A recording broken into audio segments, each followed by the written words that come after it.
Picture this. A woman stands in the shadows of a grand hall, invisible among hundreds celebrating a victory she helped win.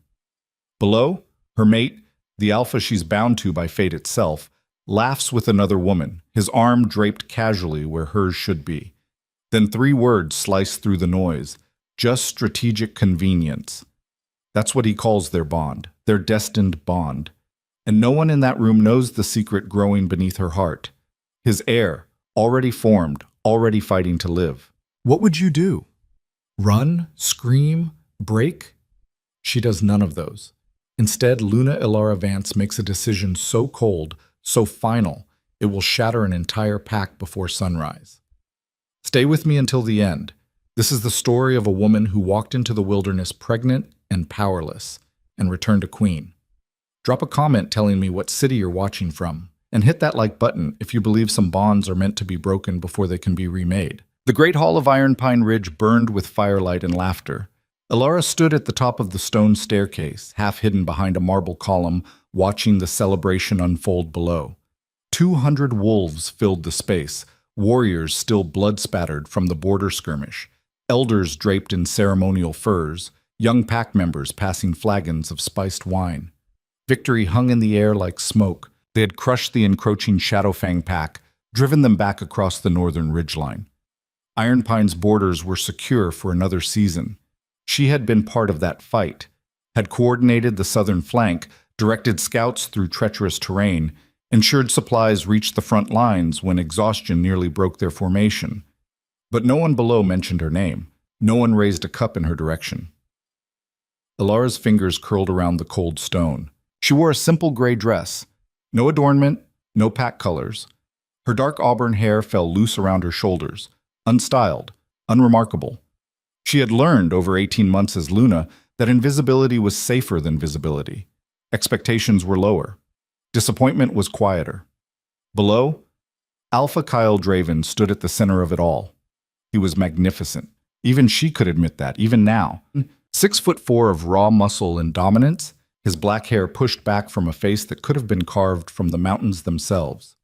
Sharp jaw, storm gray eyes, a scar cutting through his left eyebrow from some battle long before her time.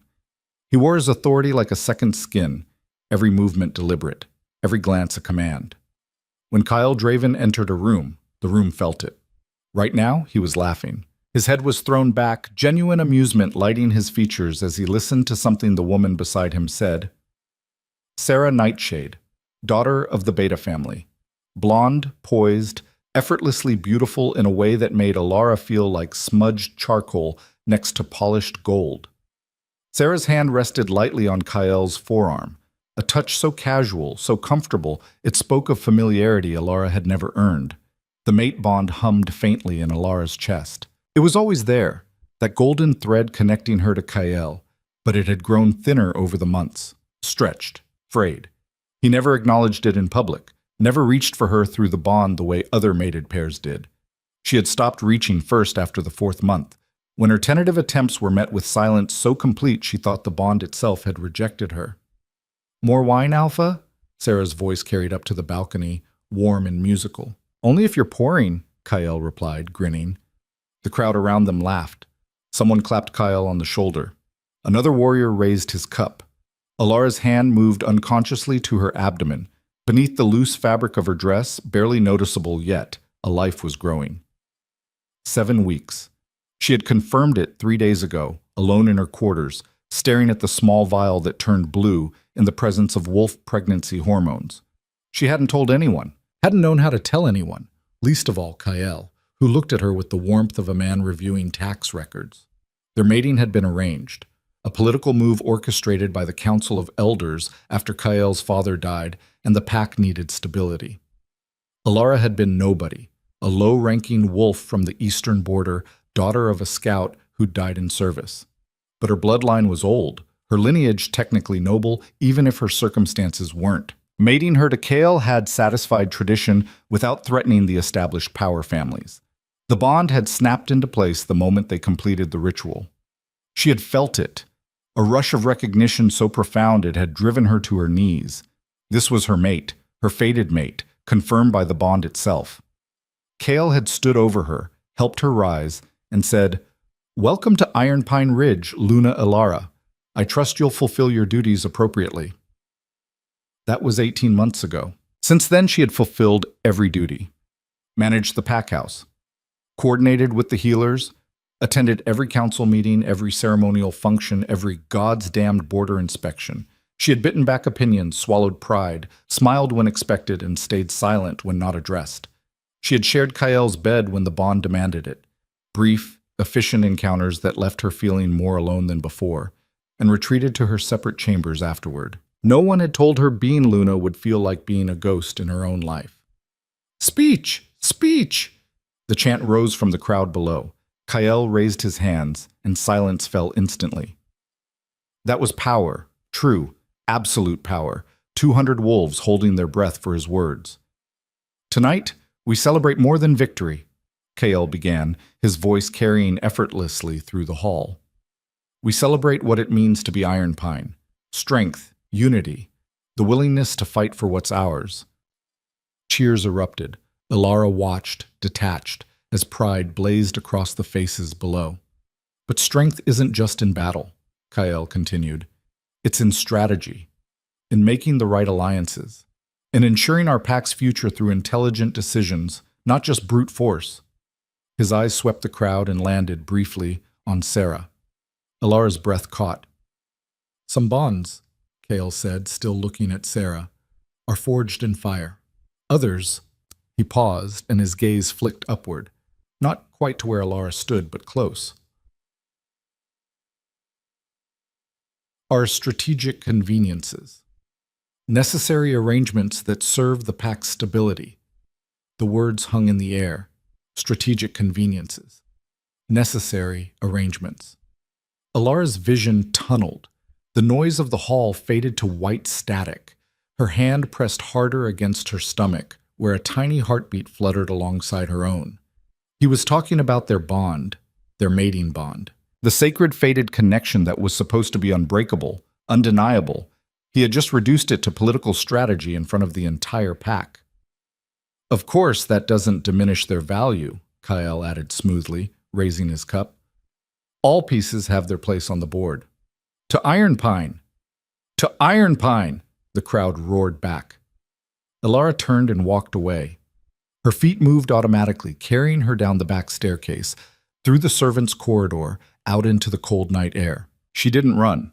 Running would mean she felt something. Instead, she walked with measured steps across the courtyard, past the training grounds, toward the small garden on the eastern edge of the pack house. It was only when she reached the stone bench beneath the silver birch tree that her legs gave out. She sat, breathed, looked up at the stars scattered across the black sky. Strategic convenience. She had known, of course she had known, that their mating wasn't a love match, had accepted that Kael didn't choose her, that duty bound them together. But some small, pathetic part of her had believed that time would change things, that if she proved herself capable, reliable, useful, he might eventually see her as more than an obligation. That hope died tonight. Ilara placed both hands over her abdomen. "I'm sorry," she whispered to the life growing there. "I'm sorry I brought you into this."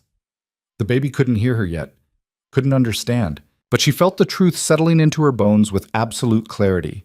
She could not raise a child here, could not watch her son or daughter grow up invisible, unwanted, a strategic convenience like their mother, could not teach them that love was supposed to feel like slow suffocation, that mates were supposed to look through you like glass. The mate bond pulled in her chest. Kael, probably wondering vaguely where his Luna had gone, if he noticed at all. She had never blocked him before, had never even tried. Now she reached for the golden thread and wrapped it in ice, in stone, in every defense she could muster until the connection faded to almost nothing. His confusion flickered through before she shut it down completely. Good. Let him wonder. Ilara stood. Her decision crystallized with each breath. She would leave. Not dramatically, not with confrontation or explanations. She would simply go. Disappear into the wilderness beyond pack borders, where no territory claimed dominance, where a wolf could survive on instinct and will alone. It would be brutal, dangerous. She was pregnant, alone, with minimal survival training beyond basic wolf skills. But staying was impossible. She had been invisible here for 18 months. It would take them days to even notice she was gone. Elara moved through the pack house like a shadow. Her quarters were in the east wing, smaller than the Alpha's suite, separated by 3 corridors and a lifetime of emotional distance. She packed quickly, a sturdy leather satchel filled with essentials. 2 changes of clothes, a hunting knife, flint and steel, a water flask, dried meat and grain from the kitchens, stolen in small amounts over the past 3 days since she'd confirmed the pregnancy. Not enough to be noticed missing, just enough to survive the first week. She left behind everything that marked her as Luna: the ceremonial robes, the silver circlet, the official documents and correspondence. Let them find her quarters empty of her but full of the role, proof that she had never really been anything more than a placeholder anyway. No note, no explanation. They didn't deserve one. The pack house was still alive with celebration when she slipped out through the kitchen entrance near midnight. The staff were all in the great hall, enjoying the festivities. No one saw her cross the courtyard. No one saw her pass through the eastern gate, where the guards were too drunk to care about a single wolf in traveling clothes heading toward the forest. By the time she reached the tree line, her heart was pounding. Not from fear, but from something that felt dangerously close to freedom. Elara paused at the edge of Iron Pine territory. One more step, and she would cross the boundary. The mate bond would stretch, then strain, then finally begin to weaken with distance. Kael would feel it eventually. A Luna leaving Packlands should trigger immediate alarm. But surrounded by celebration, his attention fragmented, it might take him hours to notice the bond fading. Hours was all she needed. She stepped across the boundary. The bond pulled sharply, a brief flare of pain in her chest. Then it settled into a dull ache, already beginning to numb with distance. Elara shifted. Her wolf form emerged in a ripple of transformation, smaller than most pack wolves, her coat a deep russet that blended with autumn forests. Not impressive, not powerful, but hers, undeniably, completely hers. She ran. Dawn found her 15 miles from Iron Pine Ridge. Elara had pushed through the night, putting as much distance as possible between herself and the territory. Her paws ached, her muscles screamed. The pregnancy made everything harder. She tired faster, grew hungry quicker, had to stop twice to drink from streams when normally she could run for hours. But she was out. The forest around her was wild, unclaimed land, neutral territory where pack law didn't reach. Dangerous, yes. Rogues sometimes hid here, and predators larger than wolves hunted these woods. But also free. Completely, terrifyingly free. She shifted back to human form beside a small creek, gasping. Her clothes were torn from the transformation, her feet bloody. She drank deeply from the creek, then collapsed against a tree trunk. Now what? The question sat heavy in her mind. She had escaped, but escape was only step 1. Survival was step 2, and she had approximately 34 weeks to figure out how to bring a baby into the world alone, with no pack, no healer, no support system. Panic tried to surface. She shoved it down. "One day at a time," she said aloud, her voice hoarse. "Find shelter, find food, stay alive today. Tomorrow can wait." Her hand moved to her stomach again. "We can do this," she whispered. "We have to." The baby didn't answer, of course, but something in Elara's chest, not the mate bond, something older and deeper, settled with quiet certainty. She would survive this. She would make sure her child never felt invisible. And if that meant building a life from nothing in the wilderness, surrounded by danger, so be it. Better to be seen by no one than to be looked through by everyone. 3 days later, Iron Pine Ridge. Kael stood in Elara's empty quarters staring at the untouched bed. She had been gone for 3 days. 3 days. And he had only noticed yesterday morning when Marcus, his beta, mentioned in passing that the Luna hadn't attended the morning council meeting. Even then, Kael had assumed she was avoiding him after his speech. He'd felt her block the bond that night, had registered vague irritation before returning his attention to the celebration. But she hadn't appeared for the evening meal either, or the next morning. By the second day, when her chambers remained dark and her scent began to fade from the pack house, real concern set in. Now, standing in her private sitting room, Kael felt something cold settle in his gut. She had left. Not just left the pack house for a walk, not retreated to some corner to sulk. She had left Iron Pine territory entirely. The bond stretched thin and distant, a thread pulled so taut it barely registered. He could still feel her, alive, conscious, but far, too far. Alpha. Marcus stood in the doorway, his expression grim. The Eastern Gate guards remember seeing someone matching her description 3 nights ago. Heading toward the forest, they thought she was just taking a walk. At midnight, Kael said flatly. They were celebrating, Alpha. They didn't think clearly. Kael's voice could have cut stone. Assemble a search party. I want trackers in the woods within the hour. Already done. But Alpha, Marcus hesitated. The bond. Can you track her through it? Kael reached for the mate bond instinctively, found it buried under layers of ice he hadn't realized she was capable of constructing. She had shut him out so completely, so thoroughly, that only the faintest golden thread remained, just enough to confirm she lived, but not enough to locate her. She's blocking me, he admitted, the words tasting like failure. Marcus's eyebrows rose. I've never heard of a Luna being able to block an Alpha that completely. Neither had Kael. It should have been impossible. The Alpha bond was supposed to override everything, give him access to every pack member's location and emotional state. But Alara had somehow found a way to lock him out, which meant she had been planning this, had practiced blocking him. For how long? Find her, Kael ordered. I don't care if you have to track her to the edge of the world. Bring her back. Marcus nodded and left quickly. Kael turned back to the room, really looked at it for the first time. It was empty. Not just of Alara, but of personality. The furniture was standard pack issue. No personal items on the shelves, no books, no trinkets, no photographs. The walls were bare except for a single landscape painting that had probably come with the room. Even her clothes, he checked the wardrobe, were basic, functional, identical, like a uniform. How had he never noticed? He crossed to the small desk near the window, a single drawer slightly ajar. Inside, official Luna correspondence, neatly organized. Reports from the healers, supply inventories, schedules for pack events. All in her careful handwriting, every document completed perfectly. No diary, no personal letters. Nothing that indicated an inner life beyond duty. Kael's hand tightened on the drawer handle. Some bonds are strategic conveniences, necessary arrangements that serve the pack's stability.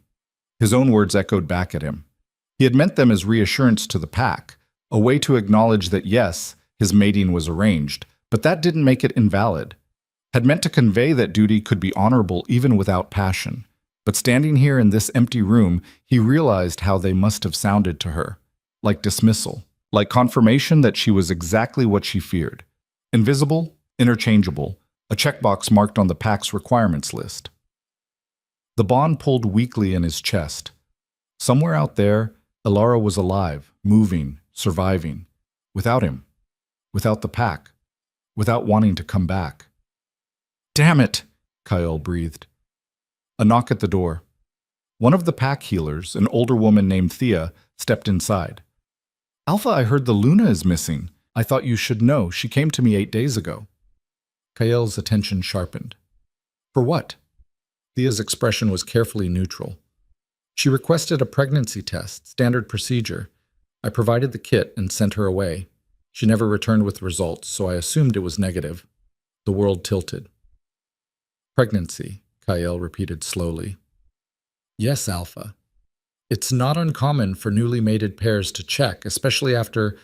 She stopped, clearly deciding not to finish that sentence. Especially after they'd been mated for 18 months, long enough that pack members would start to wonder why there was no heir. Did she say anything else? Kael demanded. No, she was very quiet, but... Thea hesitated. She looked tired, Alpha. Not physically, emotionally. I asked if she needed anything, and she said she was fine. I should have pressed. Kael's mind raced. Pregnancy tests. 8 days ago.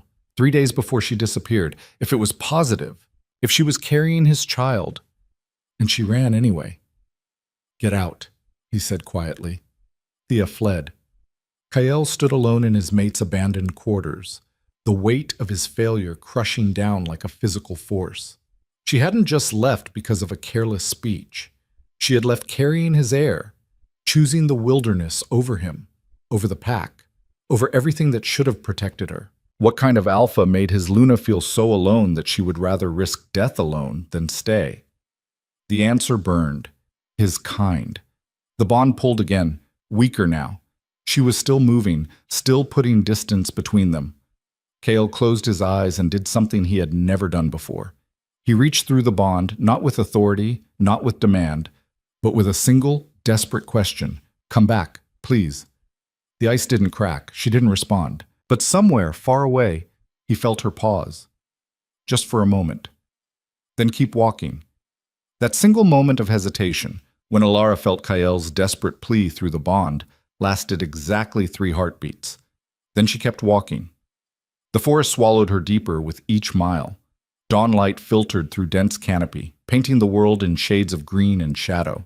Her wolf form moved on instinct now, paws finding purchase on roots and stone, nose tracking water sources and potential shelter. The pregnancy slowed her, but adrenaline and sheer stubborn will kept her moving.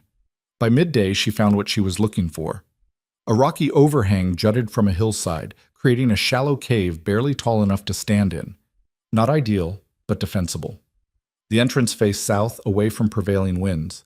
A stream ran 30 yards downslope, fresh water, essential. The surrounding forest was thick with game trails. She could smell deer, rabbit, even wild boar. Alara shifted back to human form and immediately doubled over, retching. Morning sickness. The healer's pamphlet had warned her it would get worse before it got better. She dry-heaved until her ribs ached, then collapsed against the cave wall, gasping. "This is fine," she muttered to herself. "Totally fine. Just need to build a shelter, find food, avoid predators, and grow a whole human. Easy." The absurdity of it almost made her laugh. Instead, she cried. Not pretty crying, ugly, shoulder-shaking sobs that tore out of her chest like physical things. She cried for the life she'd left behind, even though she hated it. Cried for the mate who had never wanted her. Cried for the baby growing inside her who deserved so much more than a mother fleeing into wilderness with nothing but a knife and broken hope. When the tears finally stopped, she felt hollowed out. Empty. Good. Empty meant room to rebuild. Alara wiped her face and got to work. The first week was hell. She gathered pine branches and wove them into a crude windbreak across the cave entrance, collected stones to create a fire ring just inside the overhang where smoke could escape but rain couldn't reach. Her hunting knife, barely 6 inches of steel, became everything: cutting tool, weapon, eating utensil. She carved stakes to dry meat, sharpened a branch into a digging stick for roots, even fashioned a basic fishing spear from a sapling. Food was the immediate crisis. The dried meat from iron pine lasted 3 days. After that, she was on her own. Fishing proved easier than hunting. She spent hours waist-deep in the freezing stream, spear poised, waiting for the flash of silver scales. Her first successful catch, a trout barely 8 inches long, felt like conquering a kingdom. She ate it raw, too hungry and tired to wait for fire, scales and all. It tasted like victory. Hunting was harder. Her wolf form could track prey, but the pregnancy made her clumsy. She misjudged distances, tired too quickly, couldn't match the speed of healthy deer.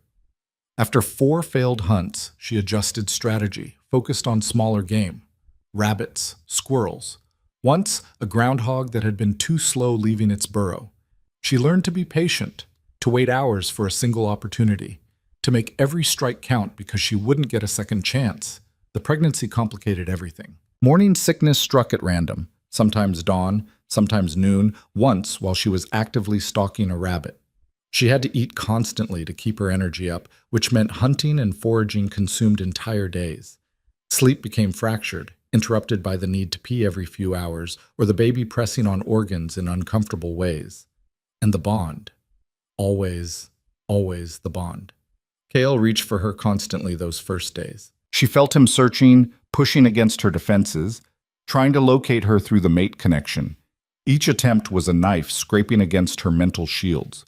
She kept the ice walls firm, but it cost energy she couldn't afford to waste. On the 8th day, his attempts stopped. Alara told herself she was relieved. The hollow ache in her chest called her a liar. Day 14. Iron Pine Ridge. Marcus dropped a leather-bound journal on Kael's desk with enough force to rattle the ink bottles. "We found this in the South Tower," the beta said, his voice tight with barely controlled anger. "Hidden in Counselor Varen's private quarters." Kael looked up from the maps he'd been studying, search grids, expanding circles around Iron Pine territory, all of them useless. 2 weeks of intensive searching had yielded nothing. Elara had vanished as completely as if the earth had swallowed her. "Varen?" Kael repeated. The head counselor was a fixture in pack politics, had served his father before him. What does he have to do with Elara's disappearance? "Read it," Marcus said grimly. Kael opened the journal. The first entry was dated 3 months after his mating ceremony. "The new Luna is proving more resilient than anticipated. Despite clear social isolation, she continues performing her duties adequately. This is problematic. A stronger Luna might eventually gain influence, which would threaten the Council's autonomy. Recommendation: maintain current strategy of exclusion while monitoring for weakness." Kael's blood went cold. He flipped pages. More entries, spanning months. Each one detailed deliberate efforts to isolate Elara, suggesting to pack members that the Luna preferred solitude, spreading whispers that she was cold and unfriendly, even rearranging schedules so she missed key social events and looked absent or incompetent. The Alpha shows no particular attachment to his mate. This works in our favor. As long as the bond remains weak, she poses no real threat. Continue encouraging his attention toward more suitable alternatives. Sarah Nightshade remains the ideal candidate for influence. The journal entry from 2 weeks ago made Kael's hands shake. Luna Elara visited the healers requesting pregnancy confirmation. If positive, this accelerates our timeline significantly. Heir through her bloodline legitimizes her position unacceptably. Recommendation: increase pressure. Make her position untenable before she can announce pregnancy. Force her departure through social isolation if possible. The next entry was dated 3 days before Elara disappeared. Operation successful. The Luna has been sufficiently marginalized. The Alpha's public dismissal of their bond at the Victory Feast should provide final confirmation of her worthlessness. Prediction: she will either retreat into complete invisibility or leave entirely. Either outcome serves our purposes. Kael stood so abruptly his chair crashed backward. "Where's Varen?" His voice came out wolf rough, barely human. "Detained in the lower chambers," Marcus said, "awaiting your judgment."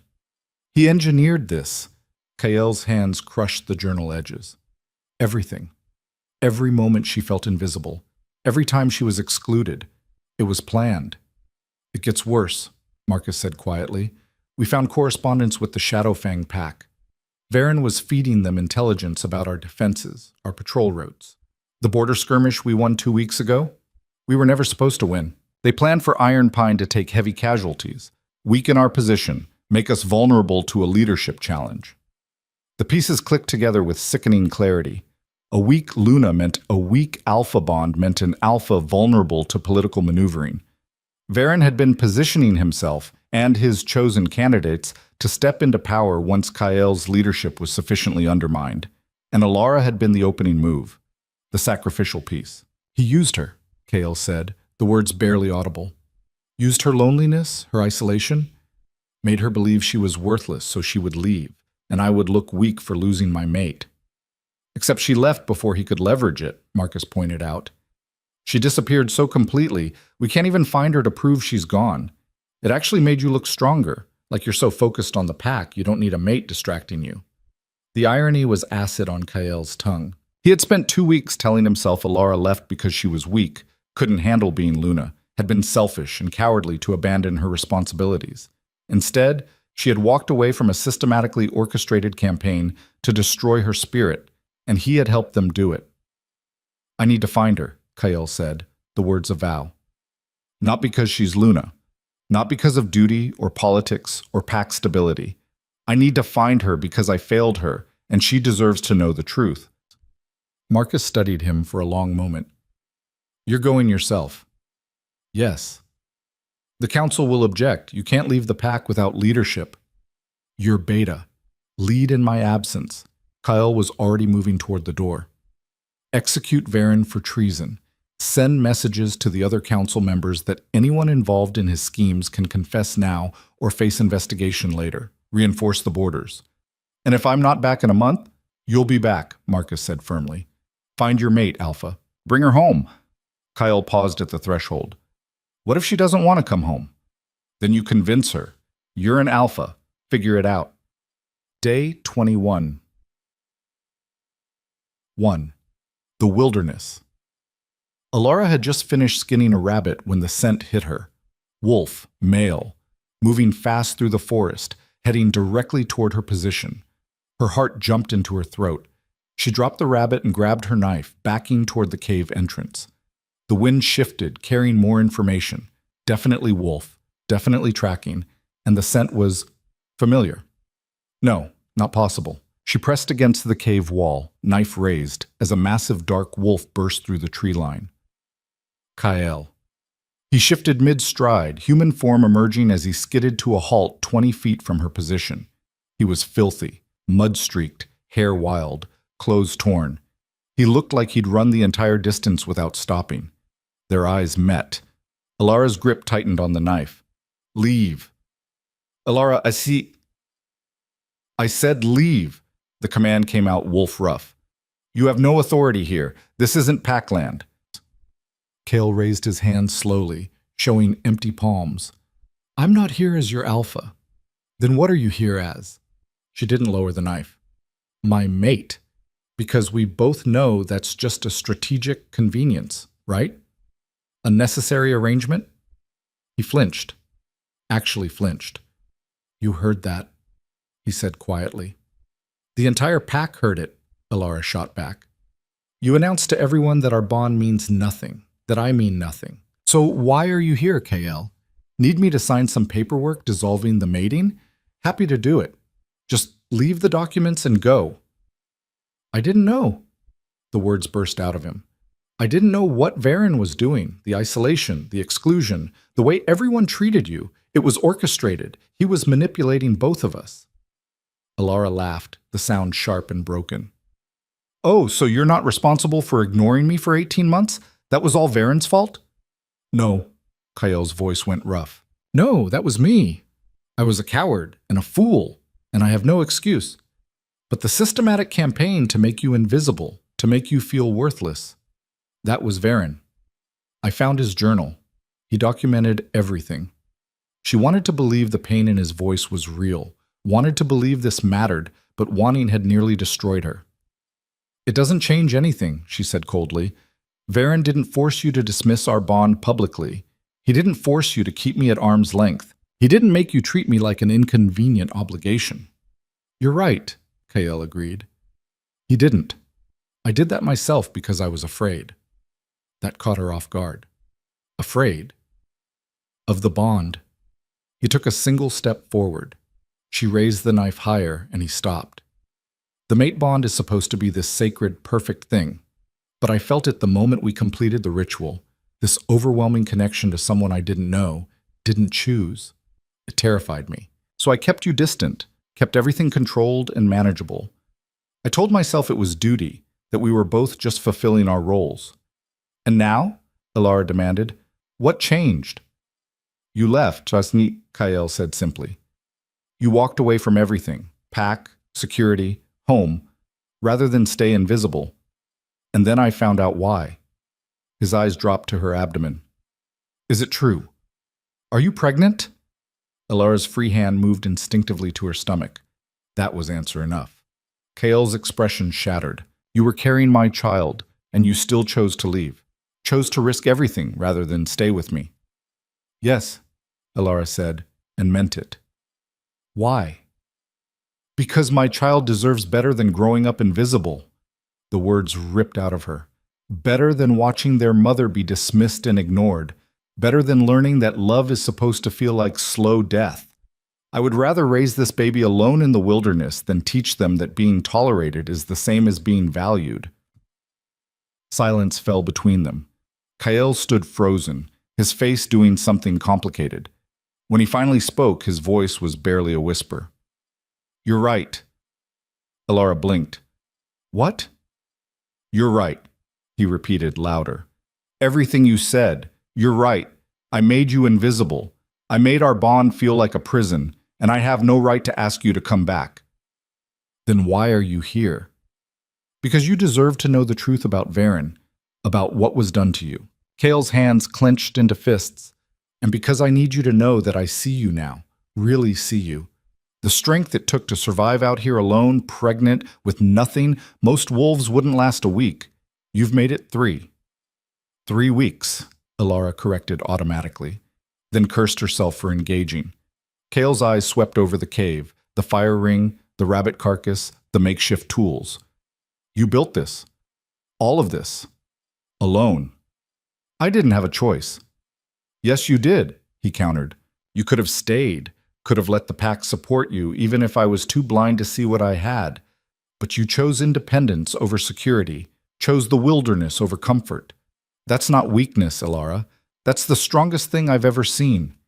She wanted to hate that his words affected her, wanted the armor she'd built over 3 weeks to hold firm. Instead, she felt tears burning behind her eyes. It doesn't matter, she managed. Even if you see me now, even if Varen is gone, nothing's changed about us. You don't love me, Kael, and I can't spend my life waiting for scraps of affection from someone who sees me as an obligation. What if I want to change that? You can't just decide to feel differently. I know, Kael interrupted. I know I can't force feelings, but I can choose to try. Choose to tear down the walls I built. Choose to actually know the woman I'm bound to instead of keeping her at a distance. Elara shook her head. It's too late. Is it? He took another step forward. This time, she didn't raise the knife. Because you're still alive. Our child is still alive. And the bond... He pressed a hand to his chest. The bond is still there, Elara. You're blocking it, building walls, but it's still there. That means it's not too late. I won't come back to Ironpine, she said flatly. I'm not asking you to. That surprised her. What? I'm asking for a chance, Kael said quietly. Not as your alpha. Not because of duty or politics. I'm asking for a chance to prove I can be the mate you deserve. Here, in the wilderness, away from pack politics and expectations. Let me help you survive. Let me prove that I'm willing to fight for this bond instead of taking it for granted. Elara stared at him. You're serious. Completely. You're the alpha of Ironpine Ridge. You can't just abandon your pack to play wilderness survival. Marcus is beta. He can lead in my absence. And I'm not playing. Kale's voice turned fierce. You're my mate. You're carrying my child. Nothing is more important than that. I understand that now. So yes, I'm serious. Let me stay. Let me help. And if after a month you still want nothing to do with me, I'll respect that and leave.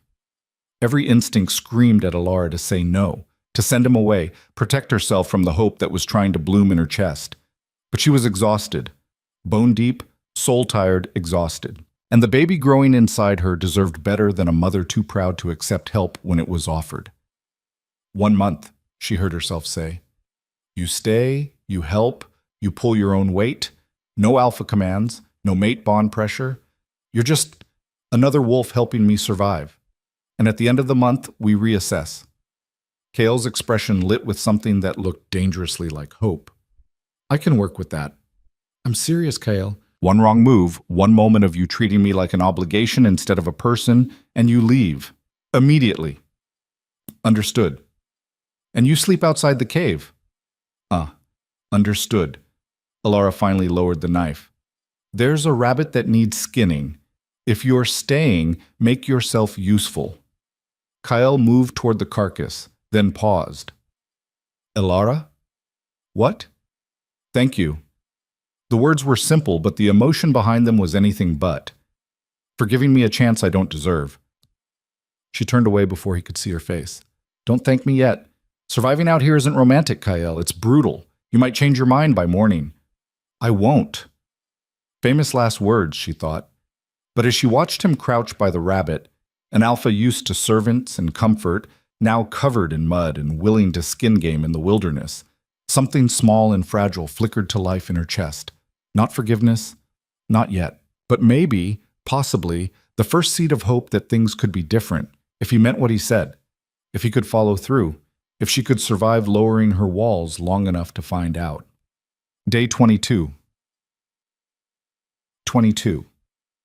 Kyle woke to cold rain and the realization that wilderness survival was, in fact, brutal.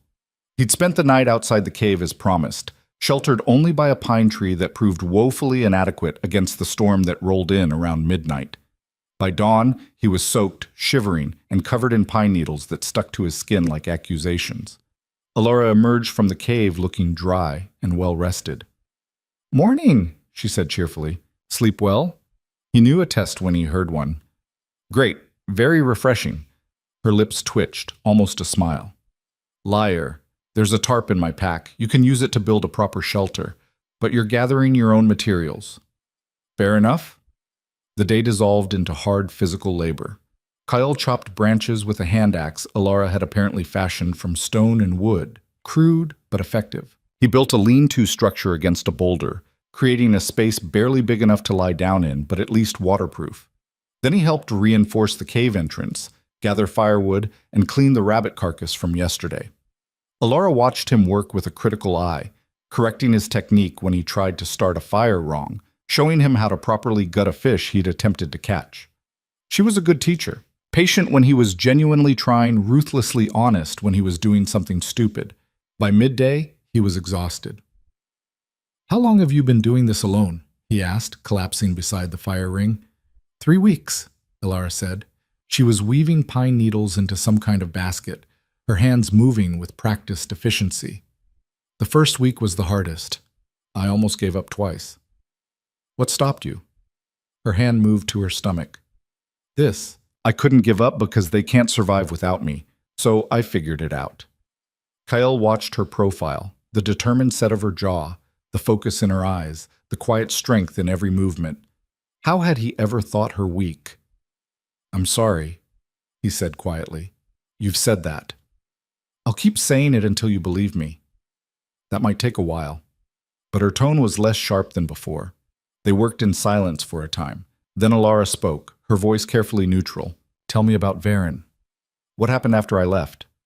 Kyle explained everything, the journal, the manipulation, the treason.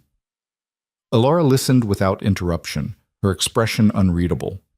When he finished, she was quiet for a long moment. "So everyone knew," she finally said. "Everyone knew he was isolating me, and no one said anything. Some didn't realize it was deliberate. But others," Kyle's jaw tightened, "others benefited from keeping you powerless. I've initiated investigations. Anyone involved will face consequences." "And Sarah?" "She wasn't part of the conspiracy. Just someone Varen positioned to distract me from you." Kale met her eyes. "It worked. I'm not proud of that." Alara's hand stilled on the basket. "Did you sleep with her?" "No." The answer was immediate and honest. "I won't pretend I didn't consider it. She was available, friendly, and you had made it clear you wanted nothing to do with me. But the bond wouldn't let me. Every time I thought about it, I felt sick.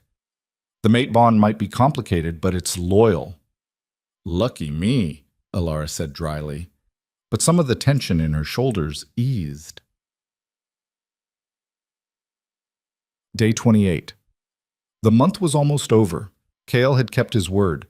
He pulled his weight, learned quickly, never once tried to command or pressure. They hunted together, built together, survived together. At night, he retreated to his lean-to while she slept in the cave. During the day, they worked side by side with careful distance between them. But something was shifting. Small moments accumulated. Kyle instinctively stepping between her and a startled boar, his body a shield before conscious thought caught up. Alara catching herself watching him work, appreciating the efficiency of movement he'd developed. Shared meals where conversation flowed easier, where she told stories about her childhood and he shared memories of his father. The walls between them were still there, but they were cracking. On the 28th day, disaster struck. Alara was checking fishing traps downstream when she smelled them. Rogues. 3 distinct scents, male, moving fast through the forest. Terror shot through her. Rogues were wolves without packs, often exiled for violence or madness. They survived on the fringes, desperate and dangerous. And she was alone, pregnant, vulnerable. She ran. Her wolf form burst through the transformation, instinct taking over. She sprinted toward the cave, toward Kael, toward safety. Behind her, the rogues howled. They'd caught her scent. She burst into the clearing. Kael! He emerged from his lean-to instantly, already shifting. His wolf form, massive, black as midnight, placed itself between her and the tree line. The three rogues crashed through the underbrush. They were lean, scarred, eyes wild with hunger, and worse. The largest, a gray-brown male with half an ear missing, snarled when he saw them. "Two wolves," the rogue said, shifting to human form. His companions followed suit. "One pregnant female, one male. This should be fun." "Leave," Kael ordered, his voice carrying alpha command even here, outside Packlands. The rogues laughed. "No pack law here, Alpha," Half-Ear said, "and we haven't eaten in days. Your mate looks tender." Kael's growl shook the clearing. "Touch her and die." Big words. "There's three of us. One of you, and she's useless. Do the math." Alara shifted back to human form, fury overriding fear. "I'm not useless." "Alara, get back!" She ignored Kael, addressing the rogues directly. "You want to fight? Fine. But understand this. He's an alpha, prime, trained since childhood, and I've spent a month surviving alone in these woods while pregnant. We're not easy prey." Half-Ear's eyes narrowed. "You're bluffing." "Am I?" Alara's smile was all teeth. "Try me." The rogues exchanged glances. Uncertainty flickered across their faces. Then Half-Ear lunged. Kael met him mid-leap, both wolves crashing together in a snarl of fur and fangs. The other two rogues split, one toward Kael, one toward Alara. She grabbed her hunting knife and dropped low, letting the rogue's momentum carry him past her. She slashed as he passed. Not deep, but enough to draw blood and make him think twice. The rogue spun, snarling. "You'll regret that." "Doubt it." They circled each other. Alara's mind raced. She was slower, weaker, pregnant. But she had something he didn't. Absolute commitment. She would die before letting him touch her child. The rogue lunged again. This time she didn't dodge. She stepped into the attack, using his own force against him. Her knife found the soft tissue under his jaw. Not fatal, but painful enough to make him stumble back, choking. Behind her, Kael was a whirlwind of violence. Two rogues down already, bleeding and unconscious. He turned toward Half-Ear just as the leader tried to flee. Kael's jaws closed around the rogue's throat. The fight was over in seconds. Silence fell over the clearing, broken only by heavy breathing. Kael shifted back to human form, blood on his mouth, eyes wild. "Alara!" "I'm fine," she managed. Her hands were shaking now that the adrenaline was fading. "The baby's fine." He crossed to her in 3 strides, hands cupping her face, checking her for injuries. "You stabbed him. You actually stabbed him. I told you I wasn't useless." "I never thought—" Kael broke off, pressing his forehead against hers. "You terrified me. When he went for you, I thought, I know." Her hands came up to cover his. "I was scared too, but we survived." "We did." His voice was rough with emotion. "Together." The word hung between them. Together. Not Alpha and Luna, not obligation and duty. Together. Alara felt the ice around the mate bond crack. Just a hairline fracture, but there. She could feel Kael through it now. His fear, his relief, his desperate need to protect her. And beneath it all, something that felt dangerously like love. "The month's not over yet," she whispered. "I know. But maybe—" She swallowed hard. "Maybe we could talk about what comes after." Kael's eyes closed, relief washing over his features. "I'd like that." The rogues groaned. They needed to be dealt with, either killed or driven far enough away they wouldn't return. But for just a moment, Alara let herself lean into Kael's warmth, let herself feel the bond pulse between them, still damaged, still fragile, but alive. Healing. Together. The rogues were still breathing when Kael dragged their unconscious bodies to the forest edge and dumped them across the invisible boundary separating their territory from the deeper wilderness. A warning. Come back, and there would be no mercy. Alara watched from this cave entrance, arms wrapped around herself despite the afternoon warmth. The adrenaline crash had left her shaking, nauseous. Her hands still smelled like blood. "They won't return," Kyle said, rejoining her. "I made sure they understood. You could have killed them." "I should have." His voice was flat. "They threatened you. Threatened our child. By rights they should be dead. But they're not." "No." Kyle's jaw tightened. "Because you're right. Killing should be a last resort, not a first response. Even out here. Especially out here, where we're trying to build something different." Alara studied him. Mud-streaked, blood-spattered, exhausted. But his eyes held something new. Conviction. Not the arrogant certainty of an alpha used to obedience, but the hard-won belief of someone who'd actually thought about their choices. "Come inside," she said quietly. "You need to clean those wounds." It was the first time she'd invited him into the cave. Kyle followed wordlessly. The space was small, barely 15 feet deep, 10 feet wide. But Alara had made it hers. Dried herbs hung from cracks in the rock ceiling. Her sleeping pallet was layered with pine boughs and the tattered remains of her spare clothes, creating something almost comfortable. A flat stone served as a work surface, scattered with tools she'd crafted over weeks of necessity. In the corner, a small pile of smooth river stones. She'd been collecting them, though Kyle didn't know why. "Sit," Alara ordered, pointing to a boulder near the fire ring. Kale sat. She dampened a scrap of cloth in her water flask and approached cautiously. Even now, even after a month of working side by side, touching felt dangerous. Intimate. The mate bond hummed between them, stronger since the fight, as if shared danger had burned away some of the ice she'd built around it. Alara pressed the cloth to a cut on his shoulder. Kyle hissed, but didn't pull away. "This is going to scar," she said. "Good. Every scar tells a story." His eyes found hers. "This one will remind me of the day I watched you stab a rogue wolf to protect our child. Not a bad story." Heat crept up her neck. "I got lucky. If you hadn't taken down the other two—" "We worked together," Kale interrupted. "That's the story. Not you being helpless or me being the hero. Together, we survived." Alara moved the cloth to another wound, buying time to collect her thoughts. Her hands were steadier now, focusing on the practical task of cleaning injuries. But his words echoed in her mind. Together. "The month's up in 2 days," she said finally. "I know. And you want to talk about what comes next?" "Yes." Alara rinsed the cloth, watching pink water drip between her fingers. "I can't go back to Iron Pine Ridge, not to how things were. I'm not asking you to." "Then what are you asking?" Kale was quiet for a long moment.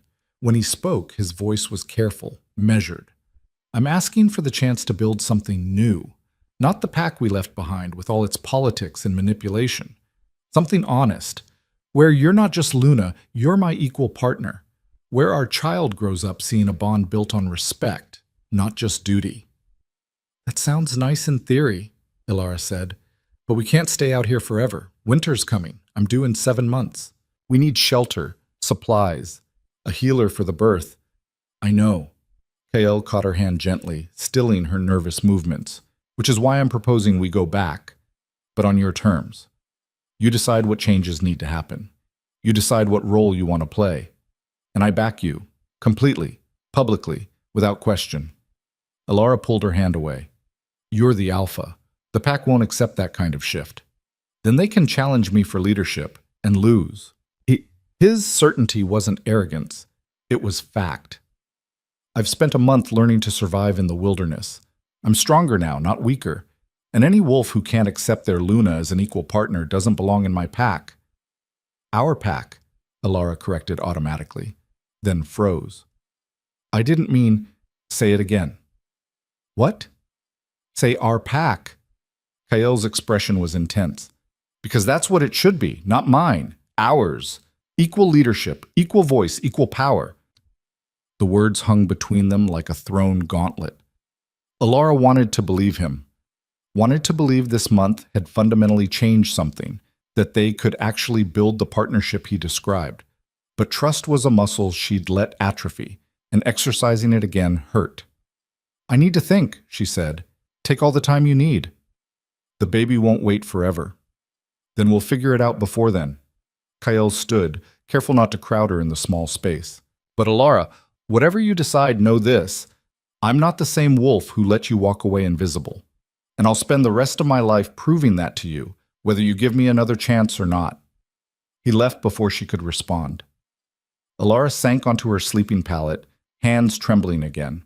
Not from fear this time, from possibility, from hope. And hope, she was learning, was the most dangerous thing of all. The decision came 2 nights later, delivered by Marcus. Alara was checking fish traps when she caught an unfamiliar scent, wolf, male, approaching cautiously from the south. Kael's posture shifted instantly to defensive, placing himself between her and the approaching threat. Then recognition flared in his eyes. "Stand down," he said. "It's Marcus." The beta emerged from the tree line in human form, hands raised peacefully. He looked exhausted, mud-spattered, hollow-eyed, like he'd run for days without stopping. "Alpha," Marcus said, relief flooding his features. "Thank the—" He caught himself. "Thank everything. I found you." "What's wrong?" Kael demanded. "Why are you here? The pack is intact. Mostly." Marcus's expression darkened. "But we have a problem. A big one." They moved to the cave where Marcus collapsed near the fire with the grateful exhaustion of someone who'd pushed themselves past all reasonable limits. Alara handed him water and dried meat without comment. He ate like a starving wolf. "Start from the beginning," Kael ordered. Marcus swallowed hard. "After you left, we executed Varen for treason as planned. Purged the council members involved in his conspiracy. It should have been the end of it. But it wasn't. No." Marcus's hands clenched. 2 weeks ago, Shadowfang Pack sent an envoy. They're demanding reparations for the border skirmish, claiming we provoked the attack, that our victory was built on false intelligence they say we fed to them. Alara's blood went cold. That's backwards. Varen was feeding information to Shadowfang, not from them. Exactly. But they're claiming the opposite, and they have documentation that looks convincing. Forged, obviously, but good enough that the Regional Council of Alphas is taking it seriously. Documentation from where? Kael's voice had gone dangerously quiet. "We don't know, but it gets worse." Marcus met his Alpha's eyes. "Shadowfang is demanding you appear before the Regional Council to answer charges of territory aggression. And if you don't, they'll declare war," Kael finished. "Not just war. They'll petition the Council to strip Iron Pine of its territory rights entirely. Claim we're unstable, that losing your Luna proves you're unfit for leadership, that the pack needs to be absorbed into Shadowfang for regional stability." Silence fell like a blade. Alara's mind raced. This was sophisticated, a multi-layered attack using Kael's absence and her disappearance as evidence of weakness. Shadowfang hadn't just survived their defeat, they'd weaponized it. "When's the hearing?" Kael asked. 10 days. In the neutral grounds at Silver Peak. Marcus hesitated. "Alpha, if you don't show with your Luna, they'll have the evidence they need. The Council will rule against us." "Then we show." Kael's voice was steel. "Kael, wait!" Alara started. "No." He turned to her, eyes blazing. "They're using you. Using your absence as proof that I'm weak, that our pack is fractured. We show up together, unified, and we destroy their narrative completely." "Or we walk into a trap," Alara countered. "Think about it. They're not just demanding your presence. They specifically want me there too. Why? What does my presence accomplish beyond optics?" Marcus and Kael exchanged glances. "She's right," Marcus said slowly. "They could challenge for leadership right there in front of the Council, with you away from Packlands, weakened from travel, and Alara." He stopped, clearly trying to find a diplomatic way to say it. "Pregnant and vulnerable," Alara finished flatly. "A liability you'd have to protect, splitting your focus. You're not a liability. In a fight, I am." The truth hurt, but ignoring it would hurt more. "I can defend myself against rogues, maybe. Against an Alpha in his prime, specifically trying to use me as leverage against you. I'm a target, Kael, and bringing me makes you vulnerable." "Then I don't bring you," Kael said. "I go alone, face the Council, and—" And they point to my continued absence as proof the pact is broken, Alara interrupted. Either way, we lose. So what do we do? Marcus asked, desperation creeping into his voice. Because 10 days doesn't give us many options. Alara stood abruptly and began pacing the small cave. Her mind worked through possibilities, discarding each as quickly as it formed. They needed something unexpected, something that would shift the entire framework of the confrontation. Then it hit her. What if I'm not absent? She said slowly. Both men looked at her. You just said coming with me is too dangerous, Kyle pointed out.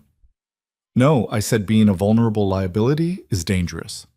Alara's heart was pounding, the idea crystallizing with terrifying clarity. But what if I'm not vulnerable? What if instead of hiding my pregnancy, we make it the center of our position? I don't follow, Marcus said. Alara turned to face them, her voice gaining strength. Shadowfang's entire argument is based on the pack being unstable, but what's more stable than a mated pair producing an heir? We don't hide my pregnancy. We announce it, publicly, in front of the entire regional council. Kale's eyes widened. You want to declare the pregnancy at the hearing? More than that. I want to invoke the law of succession. Silence. Then Marcus breathed, That's brilliant. That's insane, Kyle countered. The law of succession hasn't been invoked in decades. It's archaic.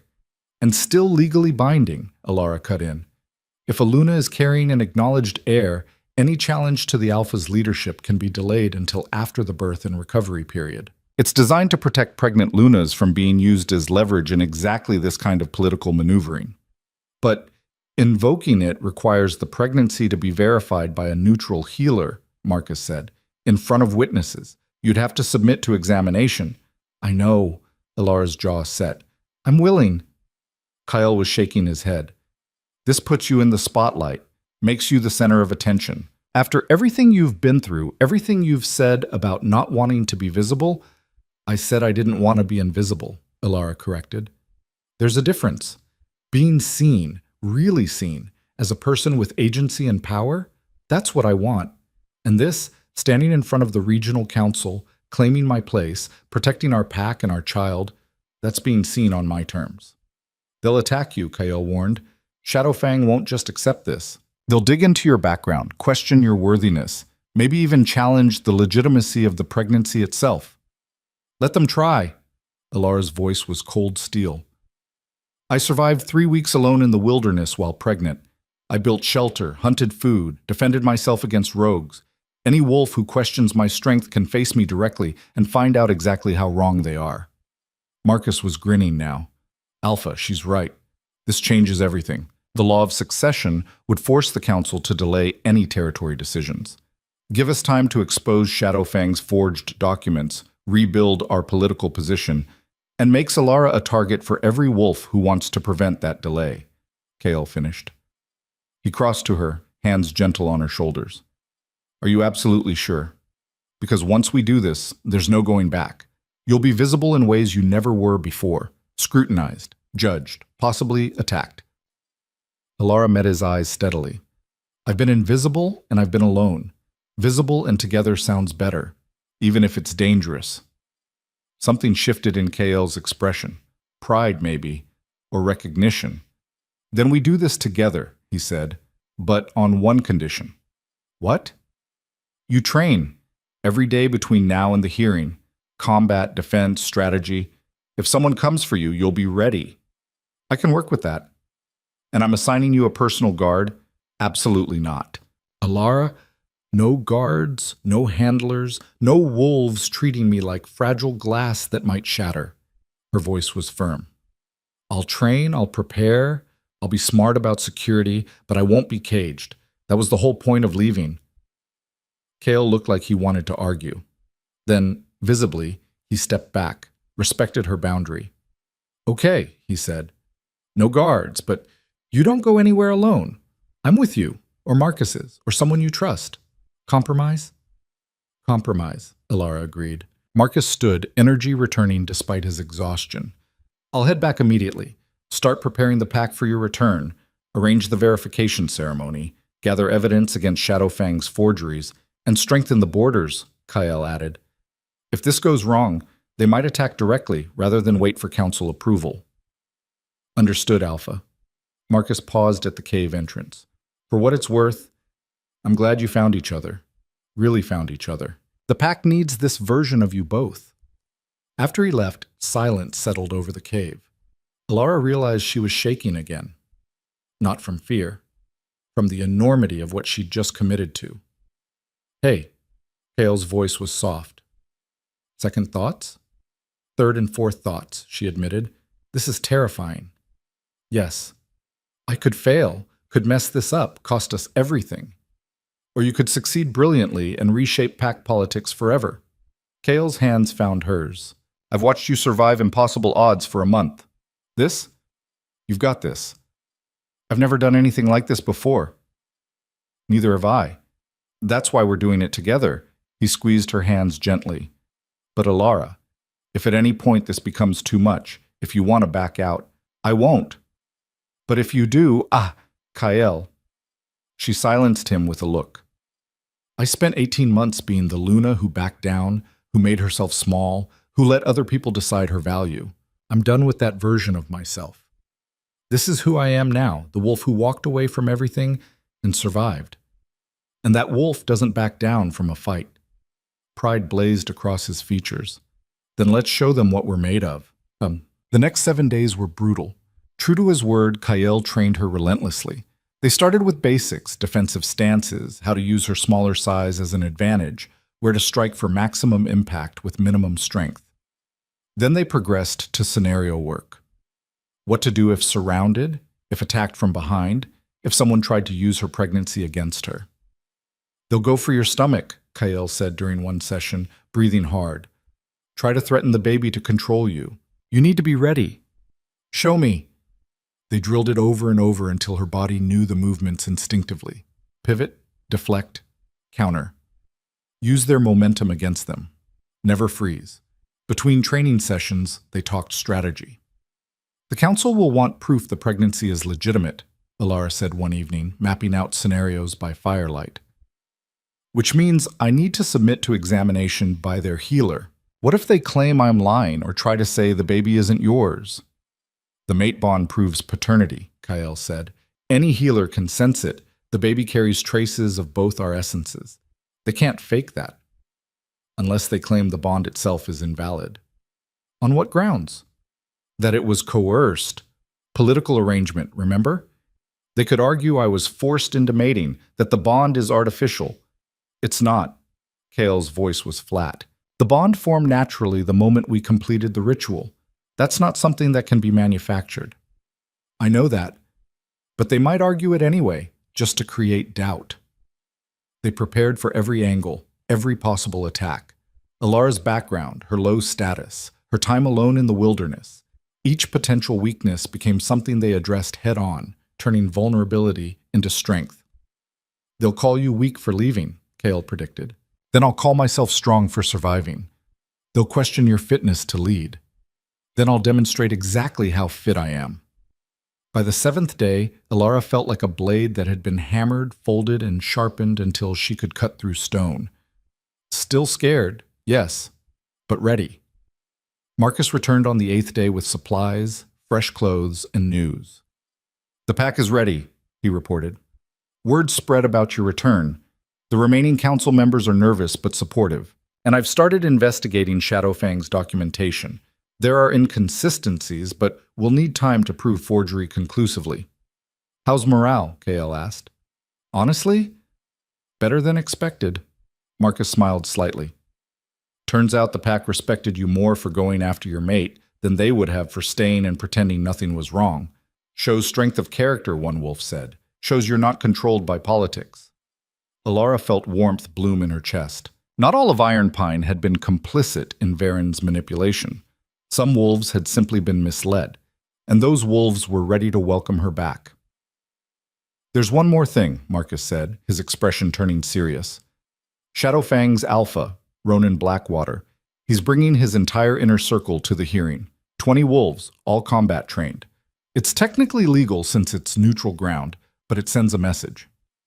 That they're prepared for violence, Alara said. Exactly. Then we bring our own inner circle, Kyle decided. You, obviously. The new council members. Our best warriors. Match their numbers. Show we're not intimidated. And me, Alara added. I'm not hiding in the background. I stand with you at the council table, visible and present. Both men looked at her. That's a direct challenge to their narrative, Marcus warned. They'll focus everything on you. Good. Alara's voice was steady. Let them. I'm ready. The journey to Silver Peak took 2 days. They traveled as a pack, 23 wolves moving through the forest in tight formation. Kyle and Alara at the center, surrounded by the strongest fighters. Marcus ranged ahead, scouting. 2 healers traveled with them, including old Thea, who had apologized tearfully to Alara for not seeing Varen's manipulation earlier. I should have questioned why you were always alone, Thea had said. Should have reached out, offered friendship. I'm sorry. You're here now, Alara had replied. That's what matters. The pack moved with purpose, covering ground quickly. Alara felt the mate bond humming between her and Kyle, stronger now, clearer. Not fully healed, not yet, but healing. Each shared glance, each moment of wordless coordination wove the bond tighter. On the second evening, as they made camp 5 miles from Silver Peak, Kale found her standing at the edge of their perimeter, staring toward the mountains. Nervous? He asked quietly. Terrified. Good. Fear keeps you sharp. He moved to stand beside her. You know they'll come at you hard tomorrow. I know. And you're sure you want to do this? Alara turned to face him. Do you remember what you said to me that first night in the wilderness, when you asked for a chance? I said I wanted to prove I could be the mate you deserve. You've proven it, Alara said softly. Every day for the last month, you've proven it. So now it's my turn. Tomorrow, I prove to everyone, including myself, that I can be the Luna this pack deserves. Not the invisible ghost they tolerated, the real thing. Kale's hand found hers. You already are. Then let's make sure they see it. That night, curled in their shared tent, another boundary dissolved over weeks of growing trust. Alara let herself imagine what came after. If they survived tomorrow, if they won. A pack rebuilt on honesty instead of manipulation. A partnership forged in wilderness and tempered in fire. A child raised seeing their parents as equals, as partners, as mates who chose each other even when fate forced their hands. It was worth fighting for, worth the fear, worth everything. What? Silver Peak rose from the forest like a stone fang. The neutral ground sprawled at its base, a massive clearing marked by ancient standing stones. The regional council met here 4 times a year, settling disputes that couldn't be resolved within individual packs. Today, the clearing was packed. Not just the council's 7 alphas seated in their ceremonial positions, but witnesses from a dozen packs. Word had spread. This wasn't just a hearing anymore.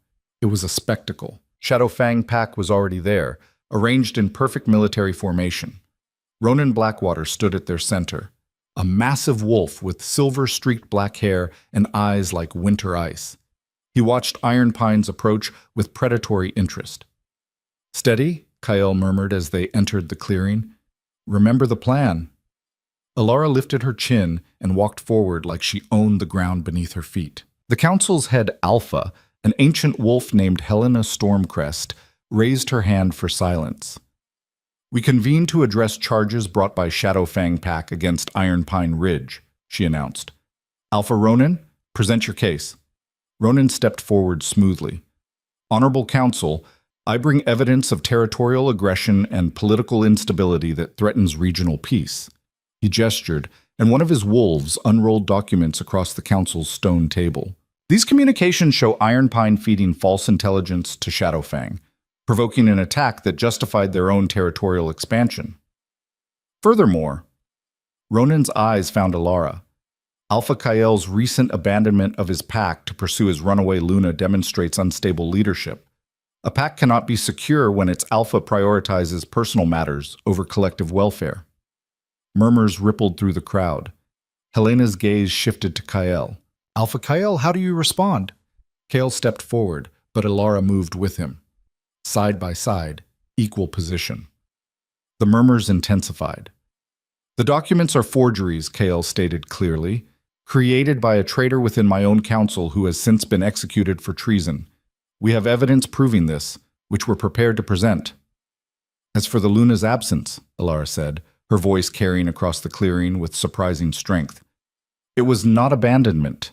It was survival. I left a pack where I had been systematically isolated and undermined by the same traitor who forged those documents. I left to protect my life, and the life of my unborn child. Shocked silence. Ronan recovered first. A convenient claim, made with no proof. I have proof. Alara held up her hand, silencing him with sheer audacity. I invoke the law of succession. I carry Alpha Kale's heir, which any neutral healer can verify. And under that law, all challenges to Ironpine's leadership must be delayed until after the birth and my recovery. The clearing erupted. Helena's voice cut through the chaos. Silence! Order returned slowly. Helena's ancient eyes studied Alara with new interest. You invoke an old law, Luna Alara, one that requires verification and witness. Are you prepared to submit to examination? I am. And you understand that false claims carry severe penalties, including immediate exile and dissolution of pact bonds? I understand. Alara's voice didn't waver. I'm telling the truth. Verify it. Helena nodded slowly. Then we shall. Council healer, perform the examination. An elderly woman emerged from behind the standing stones, neutral, bound to the council rather than any individual pack. She approached Alara with professional detachment. This will require touch, the healer warned. Physical contact and essence reading. It may be uncomfortable. Do it, Alara said. The healer's hands pressed against Alara's abdomen, her eyes closing as she reached with senses beyond physical. The crowd watched in absolute silence. Seconds stretched into eternity. Then the healer's eyes opened. She turned to the council. The Luna speaks truth. She carries a child approximately 9 weeks into development. The essence signature matches both Alpha Kael and Luna Alara. The bond is genuine, the pregnancy legitimate. Ronan's expression darkened. This proves nothing except poor timing. It proves, Alara interrupted, her voice ringing out, that your entire argument is built on lies. You claim the pack is unstable? We're producing an heir. You claim the Alpha abandoned his responsibilities? He protected his mate and child from political manipulation. You claim I'm weak? She stepped forward, directly toward Ronan. I survived 3 weeks alone in the wilderness while pregnant. I built shelter, hunted food, defended myself against rogues. I am the Luna of Ironpine Ridge, and I am done being questioned by wolves who wouldn't last 3 days doing what I've done. The clearing was silent. Then from Ironpine's section, someone started clapping. The applause spread. Not just Ironpine wolves, but others. Wolves from neutral packs. Witnesses who'd come expecting political theater and found something real instead. Ronan's face twisted with rage. This is irrelevant sentimentality. This is the law, Helena said firmly. The law of succession is invoked and verified. All challenges to Ironpine Ridge leadership are hereby delayed until 6 months post-birth. Furthermore, her eyes narrowed at Ronan. These documents you presented, they will be examined thoroughly. If they prove to be forgeries, as Alpha Kael claims, Shadow Fang will face sanctions for bringing false charges before this council. You cannot. I can and will. Helena's voice carried absolute authority. This hearing is concluded. Ironpine Ridge's territory and leadership are secure. Ronan stood frozen, fury and calculation warring across his features. Then his eyes locked on Alara, and she saw something that made ice crawl down her spine. Pure hatred. This isn't over, he said quietly, voice low enough that only those closest heard. You think you've won, little Luna? You've made yourself a target, and targets eventually get hit. Kael moved instantly, placing himself between Ronan and Alara. That sounded like a threat. Did it? Ronan smiled, all teeth. My apologies. I'm simply observing that pregnant wolves are fragile. Accidents happen, especially to those who make powerful enemies. The clearing had gone silent again, everyone feeling the shift from political maneuvering to something darker. Helena's voice cracked like thunder. Alpha Ronin, you will withdraw that statement immediately. What statement? Ronin spread his hands innocently. I simply expressed concern for the Luna's well-being. After all, she's carrying such precious cargo now. Would be terrible if something happened during the long journey back to Iron Pine Ridge. So many dangers in the wilderness. Rogues, predators, unfortunate falls. Marcus's hand was on his weapon. Half of Iron Pine's wolves had shifted into defensive stances. Kale's voice came out wolf rough. If you touch her, I won't touch anyone, Ronin said smoothly. I don't have to. Nature has a way of solving problems, especially for wolves who overreach their station. He turned and walked away, his pack following in precise formation. But his parting glance at Alara carried a promise. This wasn't over, not even close. Helena approached them quietly once Shadowfang had departed. That was dangerously close to a direct challenge. Be careful on your journey home. Ronin doesn't make idle threats. We can handle it, Kyle said. Can you? Helena's ancient eyes found Alara. You invoked the law of succession. That protects you legally, but it also painted a target on your back. Every wolf who wants to destabilize Iron Pine now knows exactly where to strike. Alara felt the baby flutter inside her. Tiny movement, barely noticeable, but real. Let them try, she said quietly. Helena studied her for a long moment. Then, surprisingly, she smiled. You remind me of myself 60 years ago. Stubborn, fierce, unwilling to back down even when wisdom suggested retreat. She paused. I survived by being smarter than my enemies, not just braver. Remember that, young Luna. Courage without strategy is just another word for dead. She walked away, leaving those words hanging like smoke. The Iron Pine wolves gathered around Kale and Alara, forming a protective circle. We need to move, Marcus said urgently. Get back to Packlands before Shadowfang organizes whatever they're planning. Agreed, Kale said. We travel through the night, no stops except necessity. Everyone stays alert. They moved out within minutes, the pack flowing into travel formation with practiced efficiency. Alara felt the weight of every watching eye as they left the clearing. Shadowfang wolves tracked their departure with predatory interest. Other packs murmured amongst themselves, political calculations already shifting to account for this new development. She'd wanted to be seen. Well, now everyone was watching. The question was, would she survive long enough to prove she deserved their attention? As they entered the forest, darkness closing around them like a fist, Alara pressed her hand to her stomach and made a silent promise. Whatever came next, threats, attacks, political maneuvering, she would face it. Not alone anymore, but together with the pack she'd fought to claim and the mate she'd never expected to truly find. Behind them, in the clearing they'd left, a single shadow detached from the standing stones. Watching, waiting, planning. The shadow moved when they did. Alara felt it first, a prickling awareness between her shoulder blades, the kind of instinct that had kept her alive in the wilderness. Someone was tracking them, staying just far enough back to avoid detection, but close enough to monitor their route. She caught Kael's eye and gestured subtly toward their 6 o'clock position. He nodded almost imperceptibly, then signaled Marcus with a hand sign too quick for her to interpret. The beta dropped back without breaking stride, disappearing into the forest flanking their path. They traveled for another hour in tense silence. The pack moved with military precision. Warriors on the perimeter, vulnerable members protected in the center, everyone alert for the ambush they all knew was coming. It happened at the river crossing. The pack had just begun wading across a shallow ford when wolves erupted from both banks.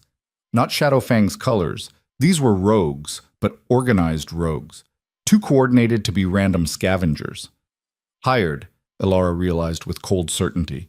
Ronin had hired rogues to do what he couldn't risk doing himself. Defensive circle, Kyle roared, already shifting mid-stride. Chaos exploded across the ford. Water turned red within seconds. Alara found herself shoved to the center of their formation, surrounded by Iron Pine warriors who fought with desperate efficiency. She counted at least 15 attackers, more than should have been possible to organize on such short notice unless someone had been planning this for days. A rogue broke through the defensive line, heading straight for her. Training took over. Alara shifted, her smaller wolf form twisting under his lunge, jaws finding the vulnerable tendons in his hind leg. He went down howling. She didn't wait to finish him. Another warrior handled that while she spun to face the next threat. Alara left! Kael's voice cut through the battle noise. She dodged right as massive jaws snapped where her throat had been. The rogue, huge, scarred, clearly the leader, recovered quickly and circled her with predatory focus. "The pregnant Luna," he growled, his voice rough with violence. "Worth twice my usual fee. Nothing personal." "Everything's personal," Alara shot back, looking for an opening. He lunged. She was ready this time, pivoted, used his momentum to slam him into a boulder protruding from the riverbank.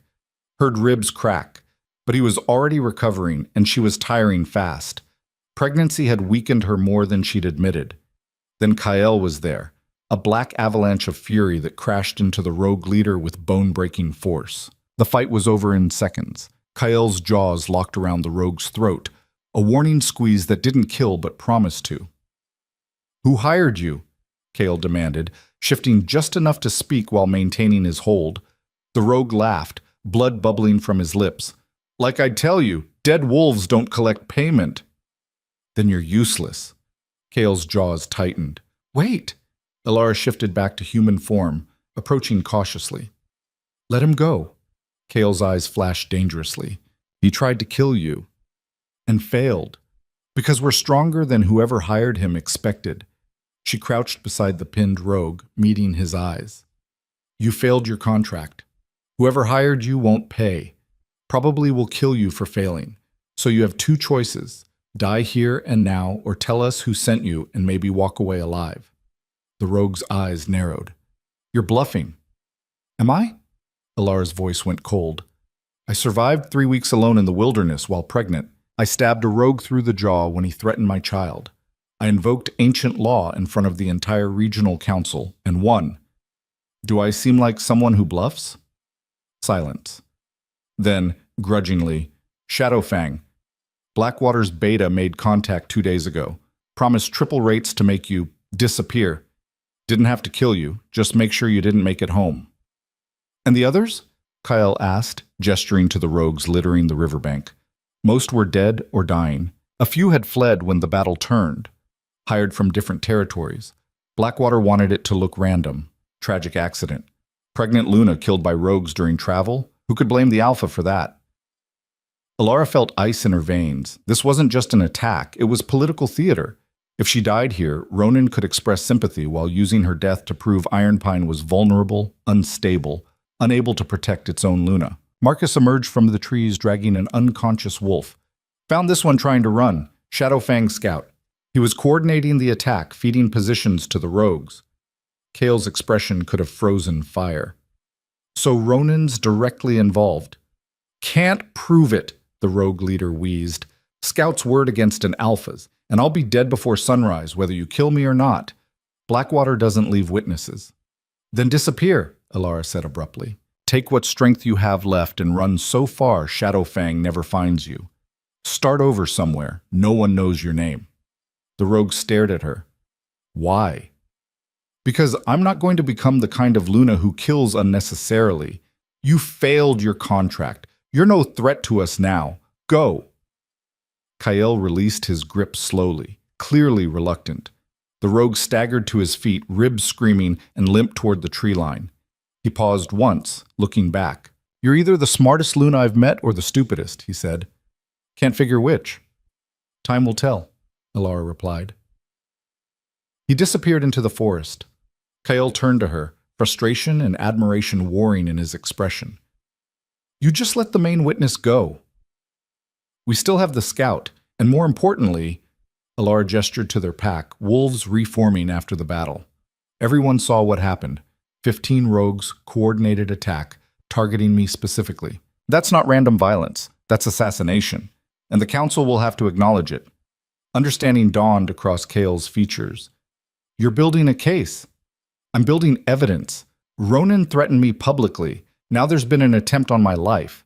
Put those together, and suddenly his concerns about my safety look a lot more sinister." Marcus was grinning despite the blood matting his fur. She's weaponizing politics against him, using his own tactics. Exactly. Alara's voice was steady, despite the adrenaline crash making her hands shake. But we need to move fast. Get back to Iron Pine territory before he can organize another attack. And we need to get word to the regional council about what happened here. I'll send runners, Marcus said immediately. Fast wolves, different routes in case of interception. The council will know within 24 hours. Good. Kale shifted back to human form, checking Alara for injuries. Are you hurt? Bruised, tired, but fine. She caught his hands. The baby's fine too. I can feel them, still moving, still strong. Relief flooded his features. Then he pulled her close, forehead resting against hers. You terrify me, he whispered. The risks you take are the same risks you take every day as Alpha, Alara pointed out. I'm not fragile, Kale. The pregnancy doesn't make me helpless. It makes me more dangerous because I'm fighting for 2 lives now instead of 1. I'm starting to understand that. He pressed a kiss to her temple. But I'm allowed to be scared when rogues try to kill you, only if I'm allowed to be scared when they try to kill you. Deal. They pulled apart as the pack finished regrouping. 3 warriors were injured but mobile. No fatalities on their side. A miracle given the ambush's coordination. The bodies of dead rogues would be left for scavengers. The scout, still unconscious, was bound and slung over someone's back to carry home as evidence. We move now, Kale ordered. No rest until we cross into pack territory. Double the perimeter guard. Anyone sees anything suspicious, we assume it's hostile. They ran, through the night, through exhaustion, through pain. Alara's pregnancy-weakened body screamed at her to stop, but she pushed through on sheer will.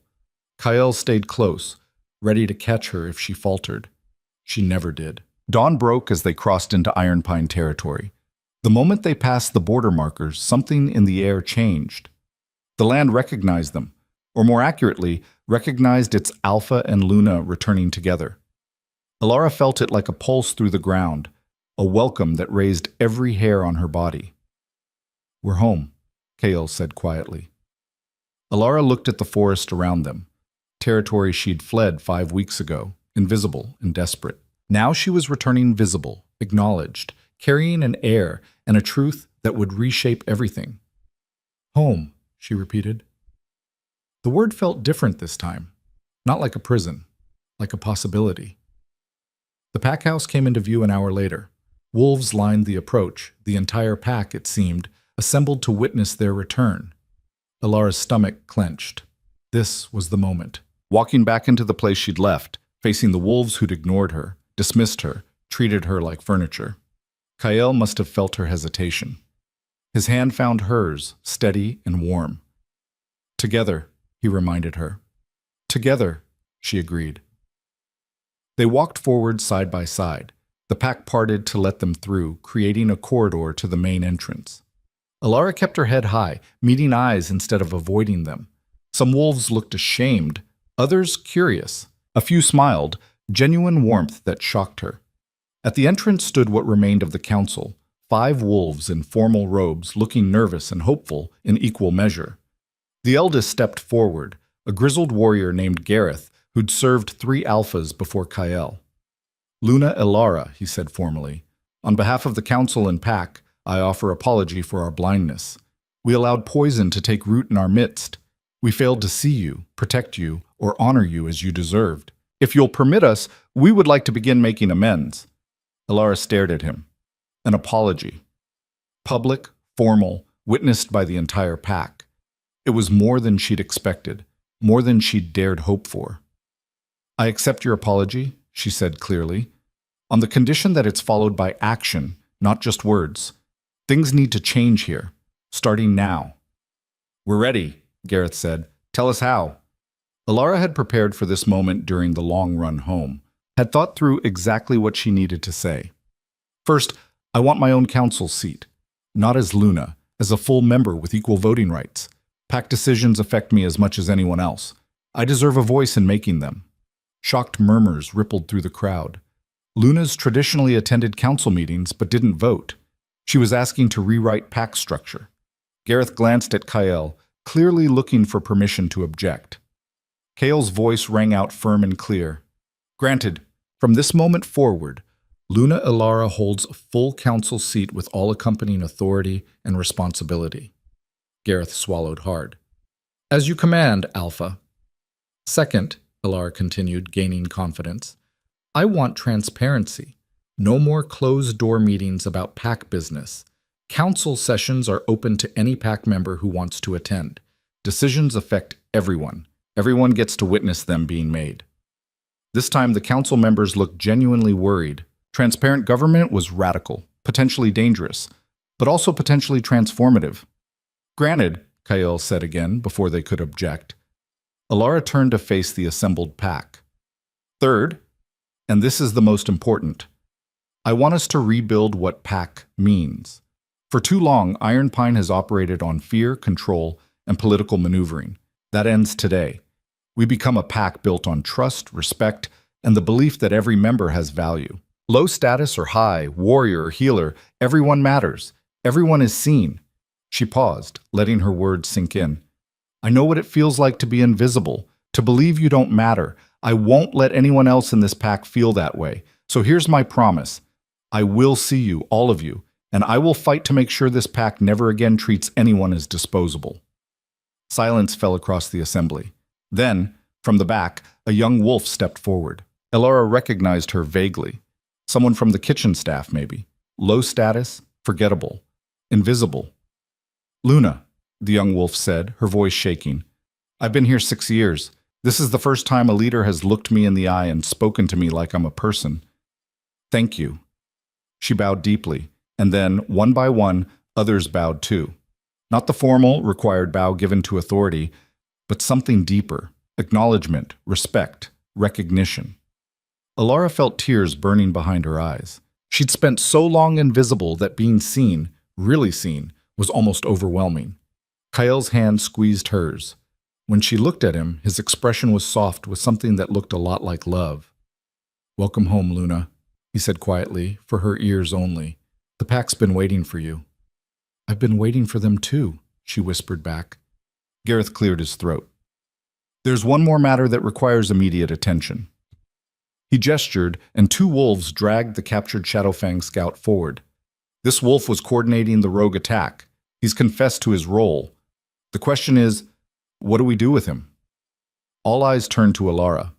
The decision was technically Kael's as Alpha, but everyone sensed that this was her moment, her choice. She approached the scout slowly. He looked young, barely old enough to be away from his parents, probably. Just following orders, just doing what his Alpha commanded. What's your name? She asked. The scout blinked, surprised. Finn Greystone. Well, Finn Greystone, you have information we need. About Shadowfang's involvement, Ronan's orders, the extent of the conspiracy. She crouched to his eye level. You can provide that information willingly, or we can extract it the hard way. Your choice. Finn's jaw set stubbornly. I won't betray my Alpha. Even though your Alpha sent you on a suicide mission, Ilara kept her voice gentle. You were coordinating from exposed position. No backup, no escape route. If we hadn't captured you, the rogues would have killed you to eliminate witnesses. Ronan wasn't protecting you, Finn. He was using you as a disposable tool. Doubt flickered across the young wolf's features.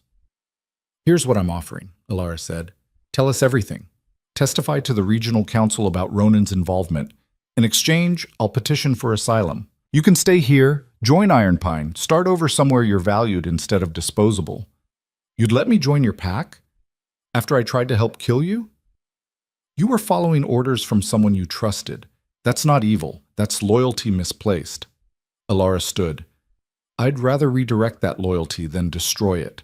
So yes, testify, and you have a place here. Finn stared at her for a long moment. Then his shoulders sagged. He said it would be quick. In and out, nobody would know Shadowfang was involved. He said you were weak, that Iron Pine was vulnerable, that this was about regional stability. And now? Now I'm seeing that he lied about everything.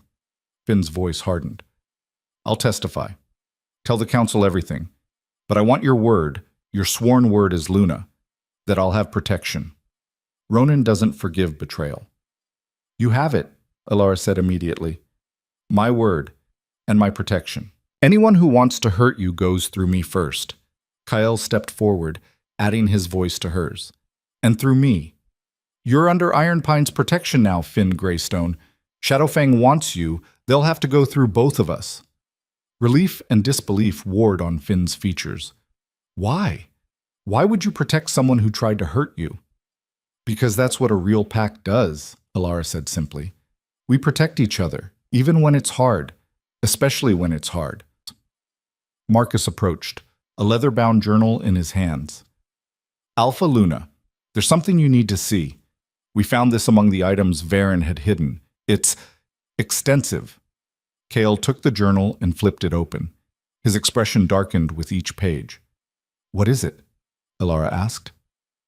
Documentation of everything Varen did. Every manipulation, every scheme, every instance of deliberately isolating you. Kale's voice was tight with controlled fury. But there's more. He was in communication with Ronan for months before the border skirmish. They were planning something bigger, a coordinated attack that would have decimated both packs, leaving them vulnerable to outside takeover. By who? Alara demanded. Marcus answered, his voice grim. There's a third player, someone Varen refers to only as the Architect. Someone who's been manipulating pack politics across the entire region, engineering conflicts to weaken traditional power structures. Well, ice crawled down Alara's spine. This is bigger than just Shadowfang. Much bigger, Kael agreed. And now we have proof. Varen's journal, Finn's testimony, the rogue attack, all of it points to a coordinated conspiracy that goes beyond simple territorial disputes. Then we take it to the council, Alara said firmly. Not just a complaint about Ronan's attack on me. A full investigation into regional manipulation and conspiracy. Force them to look at the pattern, not just individual incidents. Gareth nodded slowly. It's risky. Accusing an alpha of conspiracy is one thing. Suggesting there's a larger force manipulating multiple packs, that's another level entirely. But it's the truth, Alara countered. And we have evidence. What else do we need? Support from other alphas, Kael said. If we go to the council alone, it looks like sour grapes from a pack that was attacked. But if we have allies, other packs willing to examine their own situations for signs of manipulation, then it becomes a regional concern instead of a personal vendetta, Marcus finished. Smart. But who would stand with us? Most packs are too busy protecting their own interests. Alara thought back to the hearing at Silver Peak. The whispers, the watching eyes, the wolves who'd applauded when she'd stood up to Ronan. There were pack members at the hearing who didn't like what they saw, she said slowly. Wolves from neutral packs who witnessed Ronan's threats. If we reach out to them, privately, share the evidence, we could build a coalition, Kael said, understanding dawning. Multiple packs, all bringing evidence of unusual political maneuvering in their territories. Present it together as a pattern instead of isolated incidents. It'll take time, Gareth warned, and discretion. If word gets back to Ronan, or this architect, they'll accelerate whatever they're planning. Then we move carefully but quickly, Alara decided. She turned to the assembled pack, raising her voice. I know you're all exhausted. I know we've been through hell, but there's more work to do. Ronan Blackwater and his allies tried to kill me because I represent something they fear. A pack that chooses unity over manipulation, strength over control. We're going to prove them right to be afraid. The pack erupted in howls of agreement. Kael pulled her aside as the crowd dispersed, heading back to their duties with new purpose.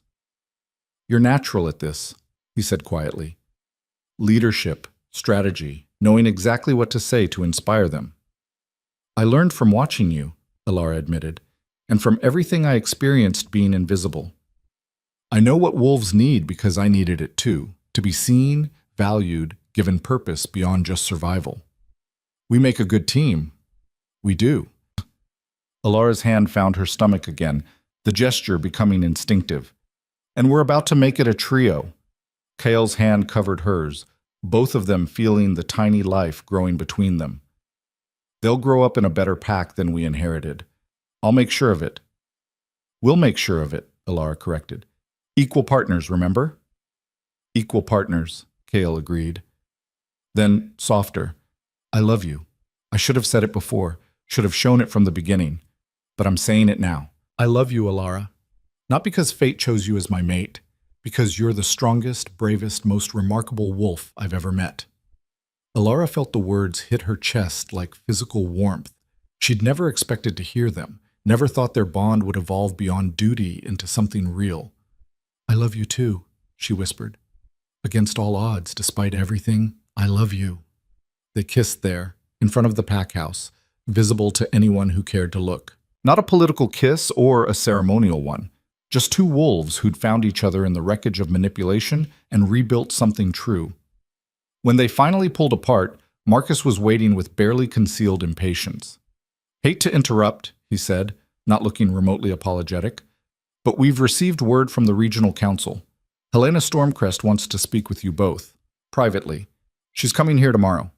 Kale's expression sharpened. The head alpha doesn't make personal visits without serious reason. "No," Marcus agreed.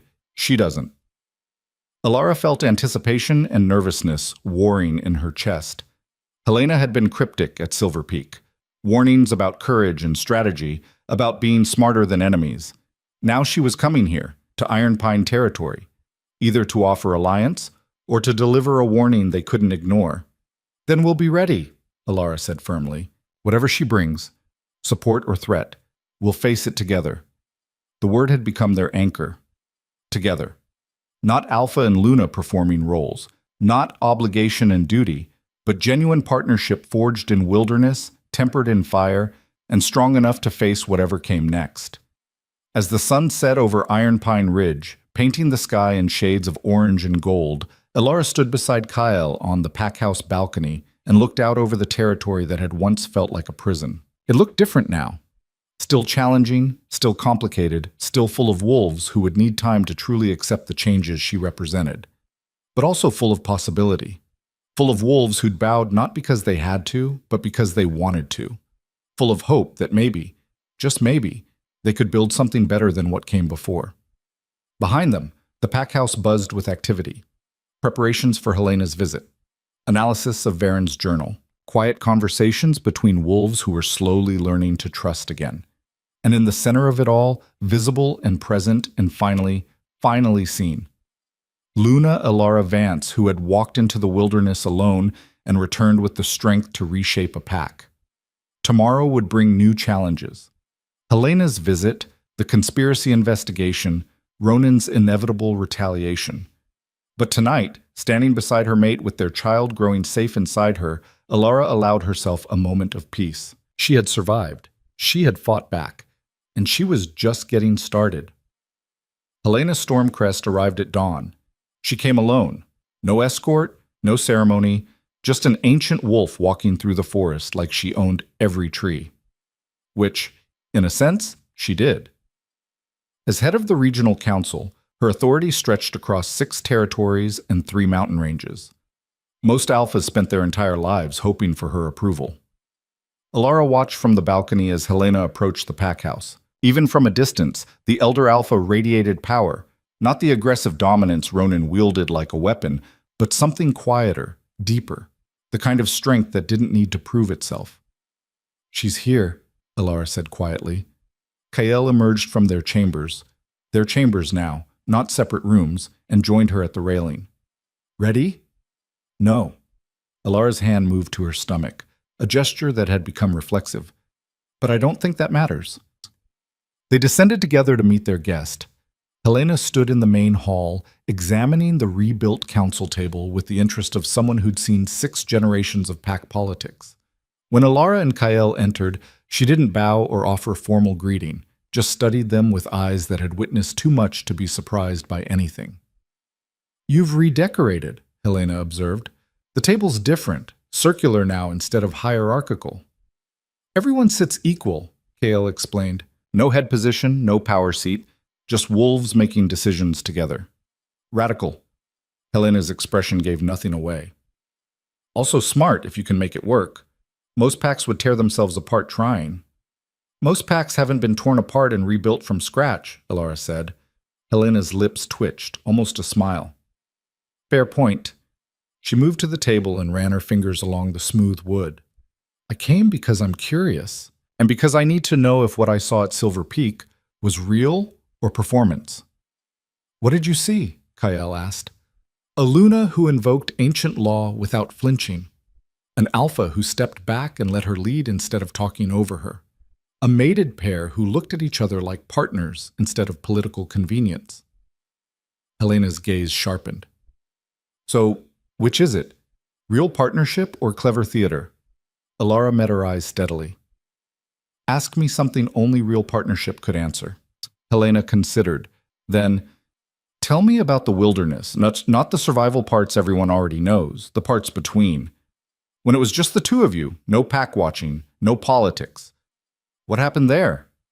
The question was a trap, Alara realized. An easy answer would sound rehearsed. Too much detail would sound embellished. She needed to find the truth that couldn't be performed. I learned to trust him, Alara said slowly. Not because he commanded it or because the mate bond demanded it, but because he kept showing up every morning, building shelter, every hunt, pulling his weight, every night, respecting boundaries I set even when the bond pushed for more. She glanced at KL. I learned that the wolf I thought I knew, arrogant, distant, untouchable, was actually just scared, same as me, and fear makes people stupid. KL's hand found hers. I learned that strength isn't dominance. It's knowing when to step back and let someone else lead. Alara survived 3 weeks alone before I found her.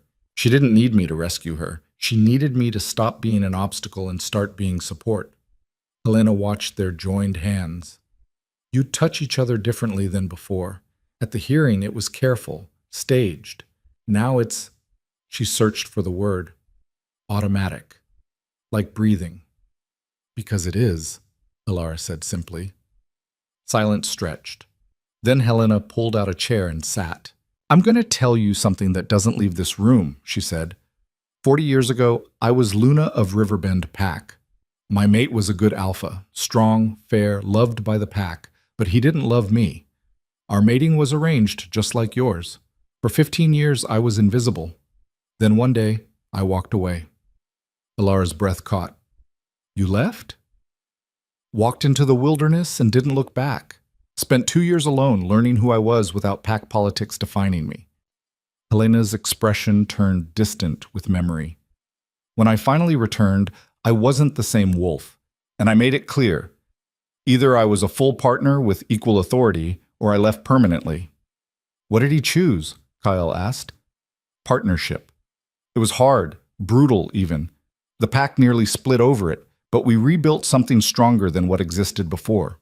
And when my mate died 10 years later, the pack chose me as alpha. Not because of bloodline or politics, because they'd watched me lead for a decade and knew I was capable.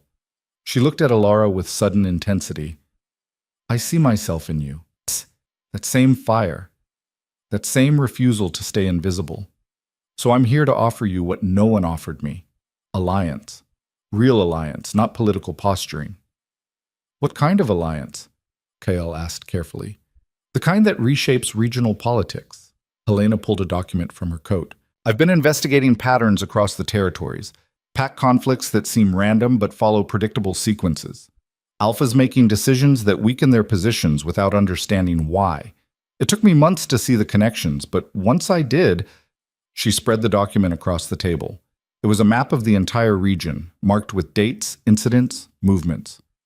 Someone's been manipulating us, Helena said flatly. All of us. Creating conflicts, destabilizing packs, positioning certain wolves for power while undermining others. Your pack's situation with Varen? Part of a larger pattern.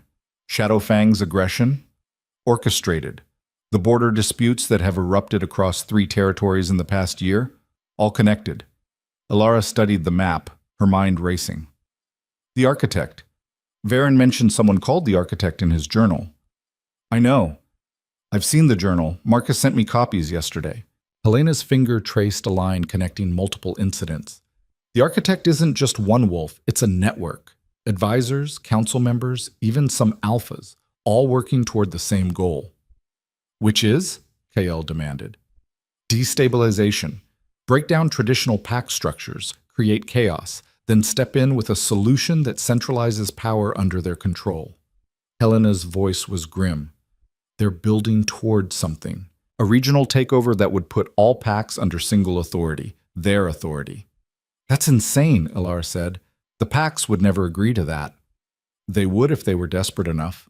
If conflicts escalated, if territories became unstable, if alphas couldn't protect their own, eventually wolves would accept any solution that promised safety. Helena looked at them both. That's where you come in. Us? Kyle asked. You've already disrupted their pattern.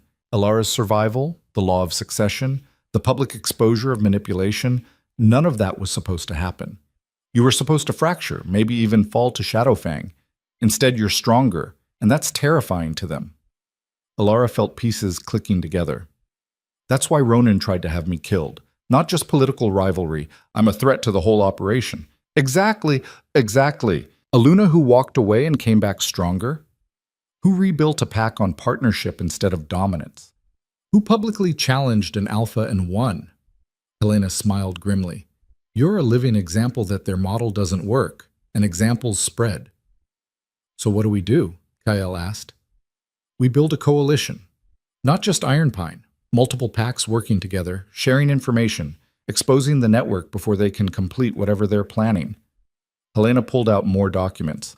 I've already identified 3 other alphas who've noticed the patterns. They're willing to work with us, but they need proof. Hard evidence that connects the incidents into conspiracy. We have Varen's journal, Elara said, and Finn's testimony about Shadowfang's involvement. That's a start, but we need more. We need to identify the core members of this architect network and expose them publicly. Force the regional council to investigate. The council you lead, Kyle pointed out. Can't you just order an investigation? I'm 1 vote among 7. The others need convincing, and some of them might be compromised. Helena's expression was steel. Which is why we need irrefutable proof, the kind that can't be dismissed or politicized. Elara thought about the past month, the wilderness, the survival, the slow rebuilding of trust. They'd been focused on immediate threats, on staying alive day to day. But this was bigger. This was about the future of every pack in the region. Tell us what you need, she said. Helena smiled, the first genuine smile Elara had seen from her. I need you to do exactly what you've been doing. Be visible, be strong. Show other packs that there's a different way forward. And while you're doing that, we gather evidence, quietly, carefully. You want us to be bait, Kale said. I want you to be hope. There's a difference. Helena stood, gathering her documents. The Architect Network operates on fear and control. You represent the opposite, partnership, transparency, wolves choosing strength over manipulation. That's more dangerous to them than any army. And when they come for us? Elara asked quietly. Because they will. When they come, we'll be ready. All of us, together. Helena moved toward the door, then paused. One more thing. Your child, when they're born, they'll be the first heir raised under this new model. Not dominance and control, but partnership and choice. That matters more than you realize. Symbols shape futures. She left as quietly as she'd arrived. Elara and Kyle stood in silence for a long moment. We just agreed to fight a conspiracy that spans the entire region, Kyle said finally. While I'm pregnant and you're rebuilding a pack from scratch, Elara added. This is insane. Completely. They looked at each other. Then simultaneously they started laughing, not from humor, but from the sheer absurdity of it all. We're going to need help, Elara said when she could breathe again. A lot of help, Kyle agreed, starting with the pack. They need to know what we're facing. Full transparency, like we promised. Full transparency. They called the pack together that afternoon. All of them. Warriors, healers, craftspeople, even the lowest-ranked wolves who usually weren't included in important discussions. Everyone gathered in the Great Hall, curious and nervous in equal measure. Elara stood at the circular table, Kyle beside her. Marcus and the council members flanked them. United Front. Most of you know parts of what's been happening, Elara began. The attack by rogues, Shadowfang's threats, Varen's betrayal. But there's more. Something bigger that we need you all to understand.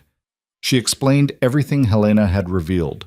The network, the pattern of manipulation, the coordinated conspiracy to destabilize packs across the region. She didn't soften it or hide the danger. These were wolves. They deserved the truth. When she finished, the silence was heavy. Then a voice from the back. What do you need from us? Elara searched for the speaker. Found the young kitchen wolf who'd thanked her yesterday. The invisible one who'd been invisible no more. I need you to be vigilant, Elara said. Watch for unusual behavior, strangers asking strange questions, anything that feels off. Report it. Not out of paranoia, but out of care for each other. I need you to trust each other, Kael added. The Architect Network works by dividing packs, making wolves suspicious of their own packmates. We counter that by building stronger bonds. Look out for each other. Support each other. And I need you to spread the word, Elara said. When you travel, when you meet wolves from other packs, tell them what happened here. How we rebuilt after manipulation nearly destroyed us. How transparency and partnership made us stronger. Be living proof that there's another way. You want us to be missionaries? Someone asked skeptically. I want you to be honest, Elara corrected. Share your experiences. Let other wolves see that change is possible. That's not missionary work, that's just truth. The pack dispersed slowly, conversations erupting in small clusters. Some wolves looked worried, others energized. All of them engaged, no one invisible, no one dismissed. They're taking it well, Marcus observed. They're terrified, Kael countered. But they're staying. That's what matters. Over the following weeks, Iron Pine transformed. True to Helena's prediction, word spread. Wolves from other territories came to see the circular council table, the transparent meetings, the Luna who spoke with equal authority to her alpha. Some came skeptical and left convinced. Others came hostile and left uncertain. And everywhere Elara went, she was seen. Not just acknowledged, truly seen. Wolves sought her counsel, asked her opinions, treated her like the leader she'd fought to become. It was overwhelming sometimes, the sheer visibility after so long invisible, but it was also exactly what she'd needed. The pregnancy progressed. By the 3rd month, her belly was undeniable. By the 4th, she could feel the baby's strong kicks. Kael talked to their child every night, his hand on her stomach, telling stories about the pack they were building. Your mother is the bravest wolf I've ever met, he'd say. She walked away from everything and survived. Now she's rebuilding everything and thriving. You're going to be so proud of her.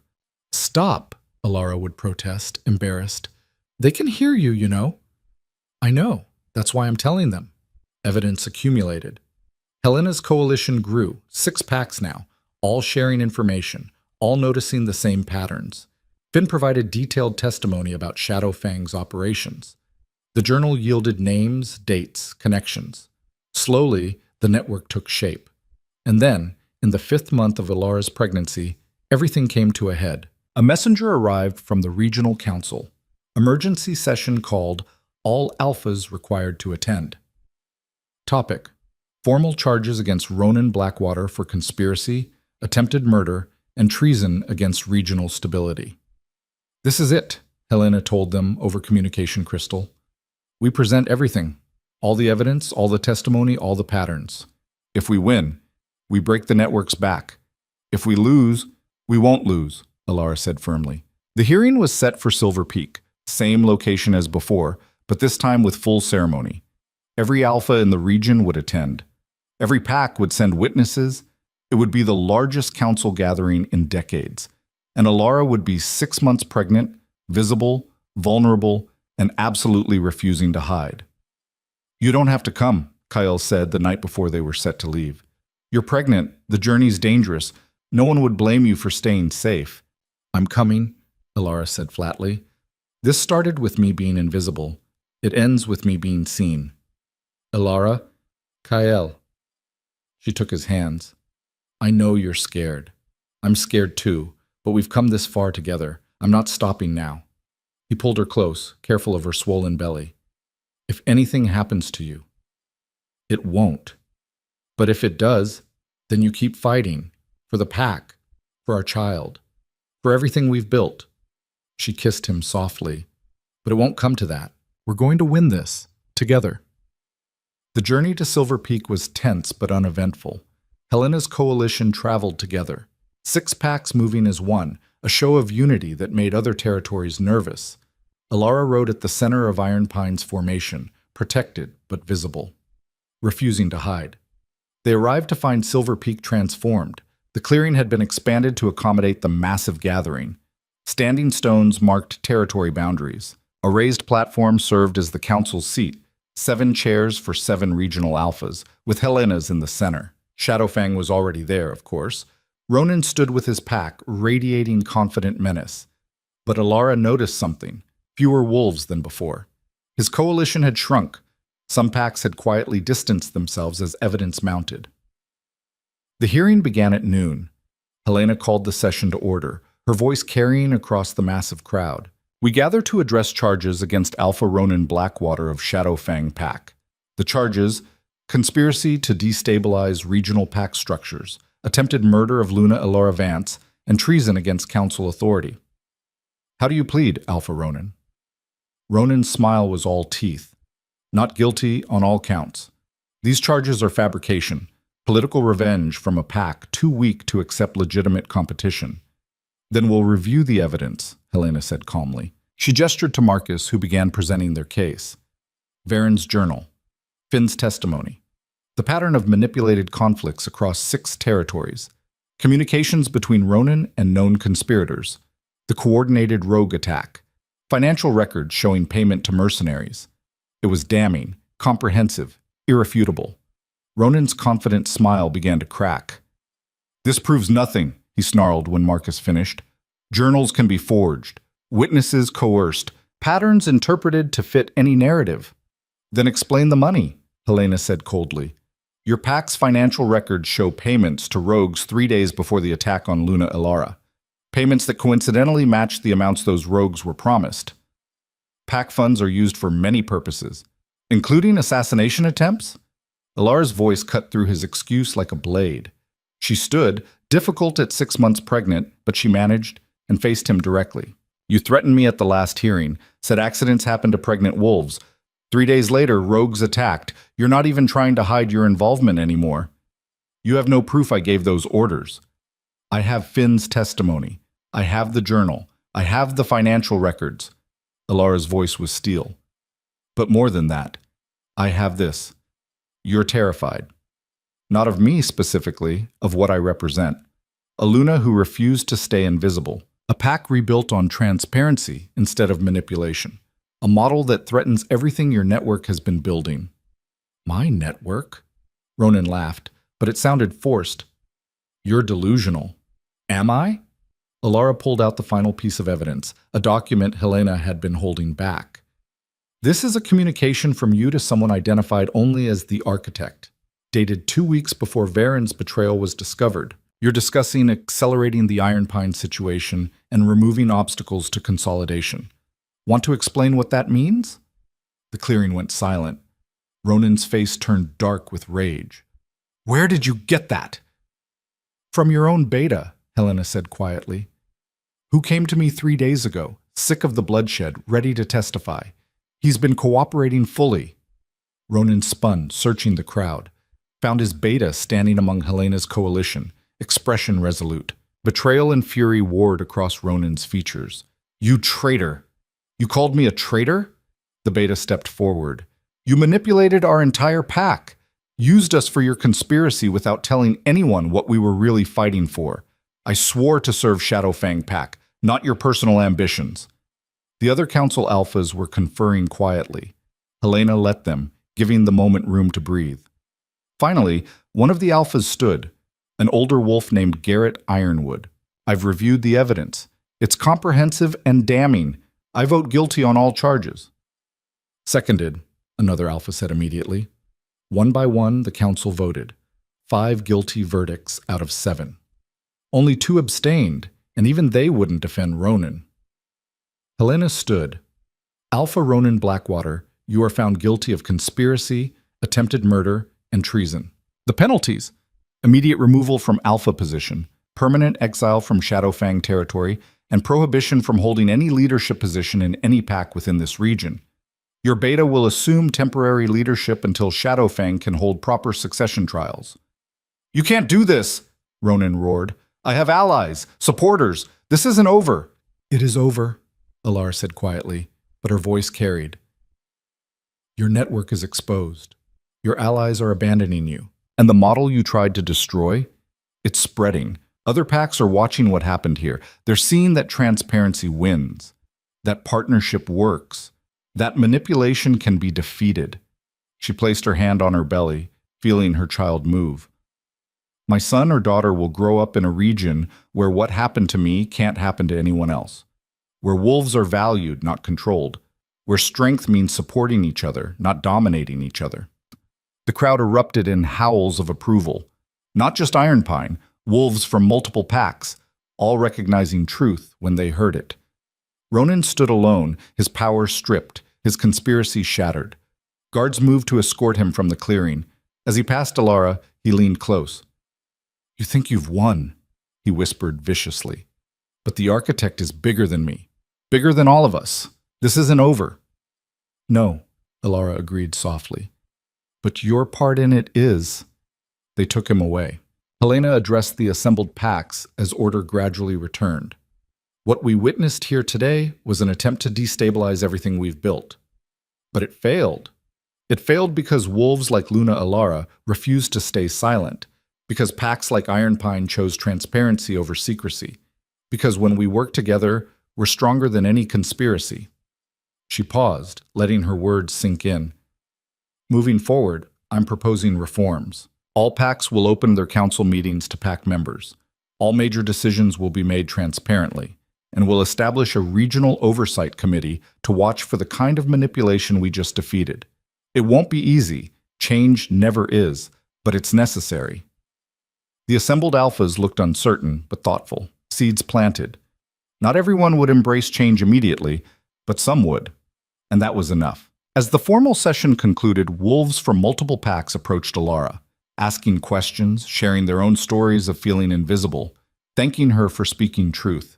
She talked with each one, made time, made them feel seen, because that was the whole point. 7 months later, Iron Pine Ridge. The baby arrived during the first snow of winter. Alara's labor lasted 14 hours. Brutal, exhausting, terrifying. Kael stayed with her the entire time, holding her hand, offering water, refusing to leave even when the healers suggested he might be more comfortable waiting outside. "I'm not going anywhere," he'd said firmly. "We're partners. That means I'm here for all of it."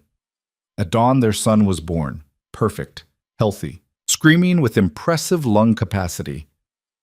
"He's got your stubbornness," Kael said, tears streaming down his face as he held the tiny bundle.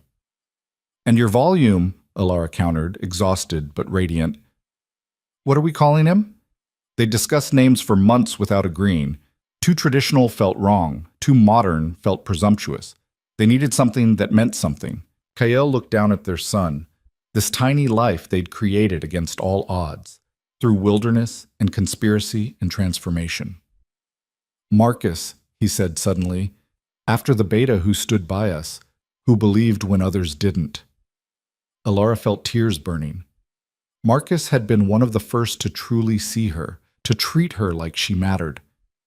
"Marcus Vance Draven," she agreed. "But we're calling him Mark. Easier to yell when he's causing trouble." Kael laughed through his tears. "Deal." The pack celebrated for 3 days. Not just Iron Pine. Wolves from allied packs traveled to witness the Heir's presentation ceremony. Helena came personally, bringing gifts and blessings. Even Finn, now fully integrated into Iron Pine, stood among the crowd with pride on his face. At the ceremony, Alara stood before the assembled packs with Mark in her arms. Kael beside her, hand on her shoulder. "This is Marcus Vance Draven," she announced, her voice carrying across the crowd. "Son of Iron Pine, heir to partnership, first of a new generation." The packs howled their approval. Later that night, after the celebrations had died down and Mark was finally sleeping, Alara stood on the balcony overlooking the territory. Kael joined her, wrapping his arms around her from behind. "What are you thinking?" he asked. "That a year ago I was standing in this same spot, watching a celebration where I was invisible, planning to leave because staying was killing me." She leaned back against him. "Now I'm standing here holding our son, surrounded by a pack that sees me, working with allies to reshape regional politics. It's surreal." "You did that," Kael said quietly. "Every bit of it. You walked away when staying was impossible. You survived when survival should have been impossible. You came back and demanded change when accepting the status quo would have been easier." "We did it," Alara corrected. "Together." Together, he agreed. They stood in comfortable silence, watching the territory settle into peaceful night. Tomorrow would bring new challenges. The Architect Network wasn't fully defeated. Ronan's warning about larger forces at work had proven accurate. There were still packs resistant to change, still wolves who preferred the old ways of dominance and control. But there was also hope. 6 packs had adopted transparent council meetings. 3 more were considering it. Young wolves were traveling between territories, sharing stories of change, building connections that crossed traditional boundaries. Seeds planted, change spreading, and in the center of it all, a tiny baby sleeping peacefully, unaware that his very existence represented revolution. "He's going to grow up so different from how we did," Alara murmured. "Good," Kael said. "He deserves better than what we inherited."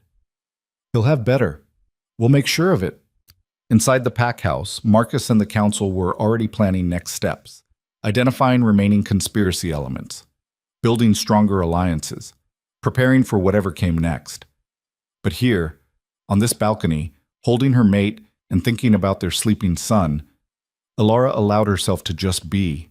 Not Luna, not revolutionary, not symbol, just Alara. A wolf who'd been invisible and refused to accept it, who'd walked into wilderness and emerged stronger, who'd faced down conspiracies and won because she'd learned the most important lesson of all. Strength isn't dominance. It's knowing when to walk away and when to come back on your own terms. It's choosing partnership over control. It's being willing to be seen, really seen, even when visibility makes you vulnerable. It's fighting not just for yourself, but for everyone who comes after, so they never have to feel invisible. "I love you," she said quietly. "I love you too," Kael replied. "Thank you. For what?" "For not giving up on us, even when I gave you every reason to." Alara turned in his arms, meeting his eyes. "Thank you for learning to see me, really see me." They kissed there, under the stars, while their son slept safe and their pack rested peaceful and their territory stood strong. Tomorrow would bring challenges. But tonight was victory. Hard won, blood bought, absolutely earned, and it was only the beginning. 10 years later, Mark Vance Draven stood at the circular council table, watching his parents work. His mother, Luna Alara, legendary for walking into wilderness pregnant and returning to reshape pack politics, was deep in discussion with representatives from 3 allied packs. His father, Alpha Kael, known for being the first alpha to publicly share power equally with his Luna, was reviewing territory maps with Uncle Marcus. Mark was 10 now, old enough to understand what made his parents special, old enough to know their story, the one told in every pack across the region. The invisible Luna, who refused to stay invisible. The Alpha, who learned partnership was stronger than dominance. "Mark, come here," his mother called. He joined her at the table. She was teaching him council procedures, preparing him for the leadership role he'd one day inherit. "What do you see?" she asked, gesturing to the discussion. 3 packs trying to resolve a border dispute, Mark said. "They're using the transparency protocols. No hidden agendas, no manipulation, just honest negotiation." "And it's working," his mother confirmed, "because they learned that honesty prevents most conflicts before they start. Your father and I learned that the hard way. You're lucky. You're growing up in a world where this is normal." "Because you made it normal," Mark said. His mother's expression softened. "We started it, but hundreds of wolves made it real. Change isn't one person or one pack. It's everyone choosing something better." His father joined them, ruffling Mark's hair affectionately. "Ready for next week?" Next week, Mark would present his first proposal to the council. At 10, he was young for it, but his parents believed in learning by doing. His proposal, establishing a regional youth program where young wolves from different packs could train together, building connections that crossed traditional boundaries. "Ready," Mark confirmed. "Nervous?" his father asked. "Terrified." "Good." His parents exchanged a smile that Mark had seen 1,000 times, a look of partnership, love, shared history. Fear keeps you sharp. Through the windows, Mark could see the territory his parents had rebuilt, strong, united, built on principles of transparency and partnership that had once seemed impossible. He'd heard the stories of how hard they'd fought for this. The wilderness months, the conspiracy, the assassination attempts. How his mother had stood before the regional council, 6 months pregnant with him, and demanded change. Sometimes he wondered what that must have been like. To fight so hard for something that now seemed so simple. "Mark," his mother said gently, sensing his thoughts. "Don't take this for granted. We built it, but your generation has to maintain it every day, every choice. Promise me you'll remember. Real strength is choosing partnership over power." "I promise," Mark said solemnly. She pulled him close, and his father joined the embrace. 3 wolves, a family built on choice and fight and love that had survived everything. Outside, the pack went about their business.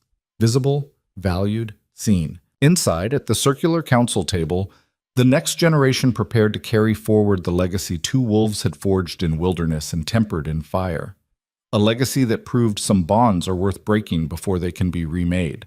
A legacy that showed strength isn't dominance. It's knowing when to walk away and when to return on your own terms.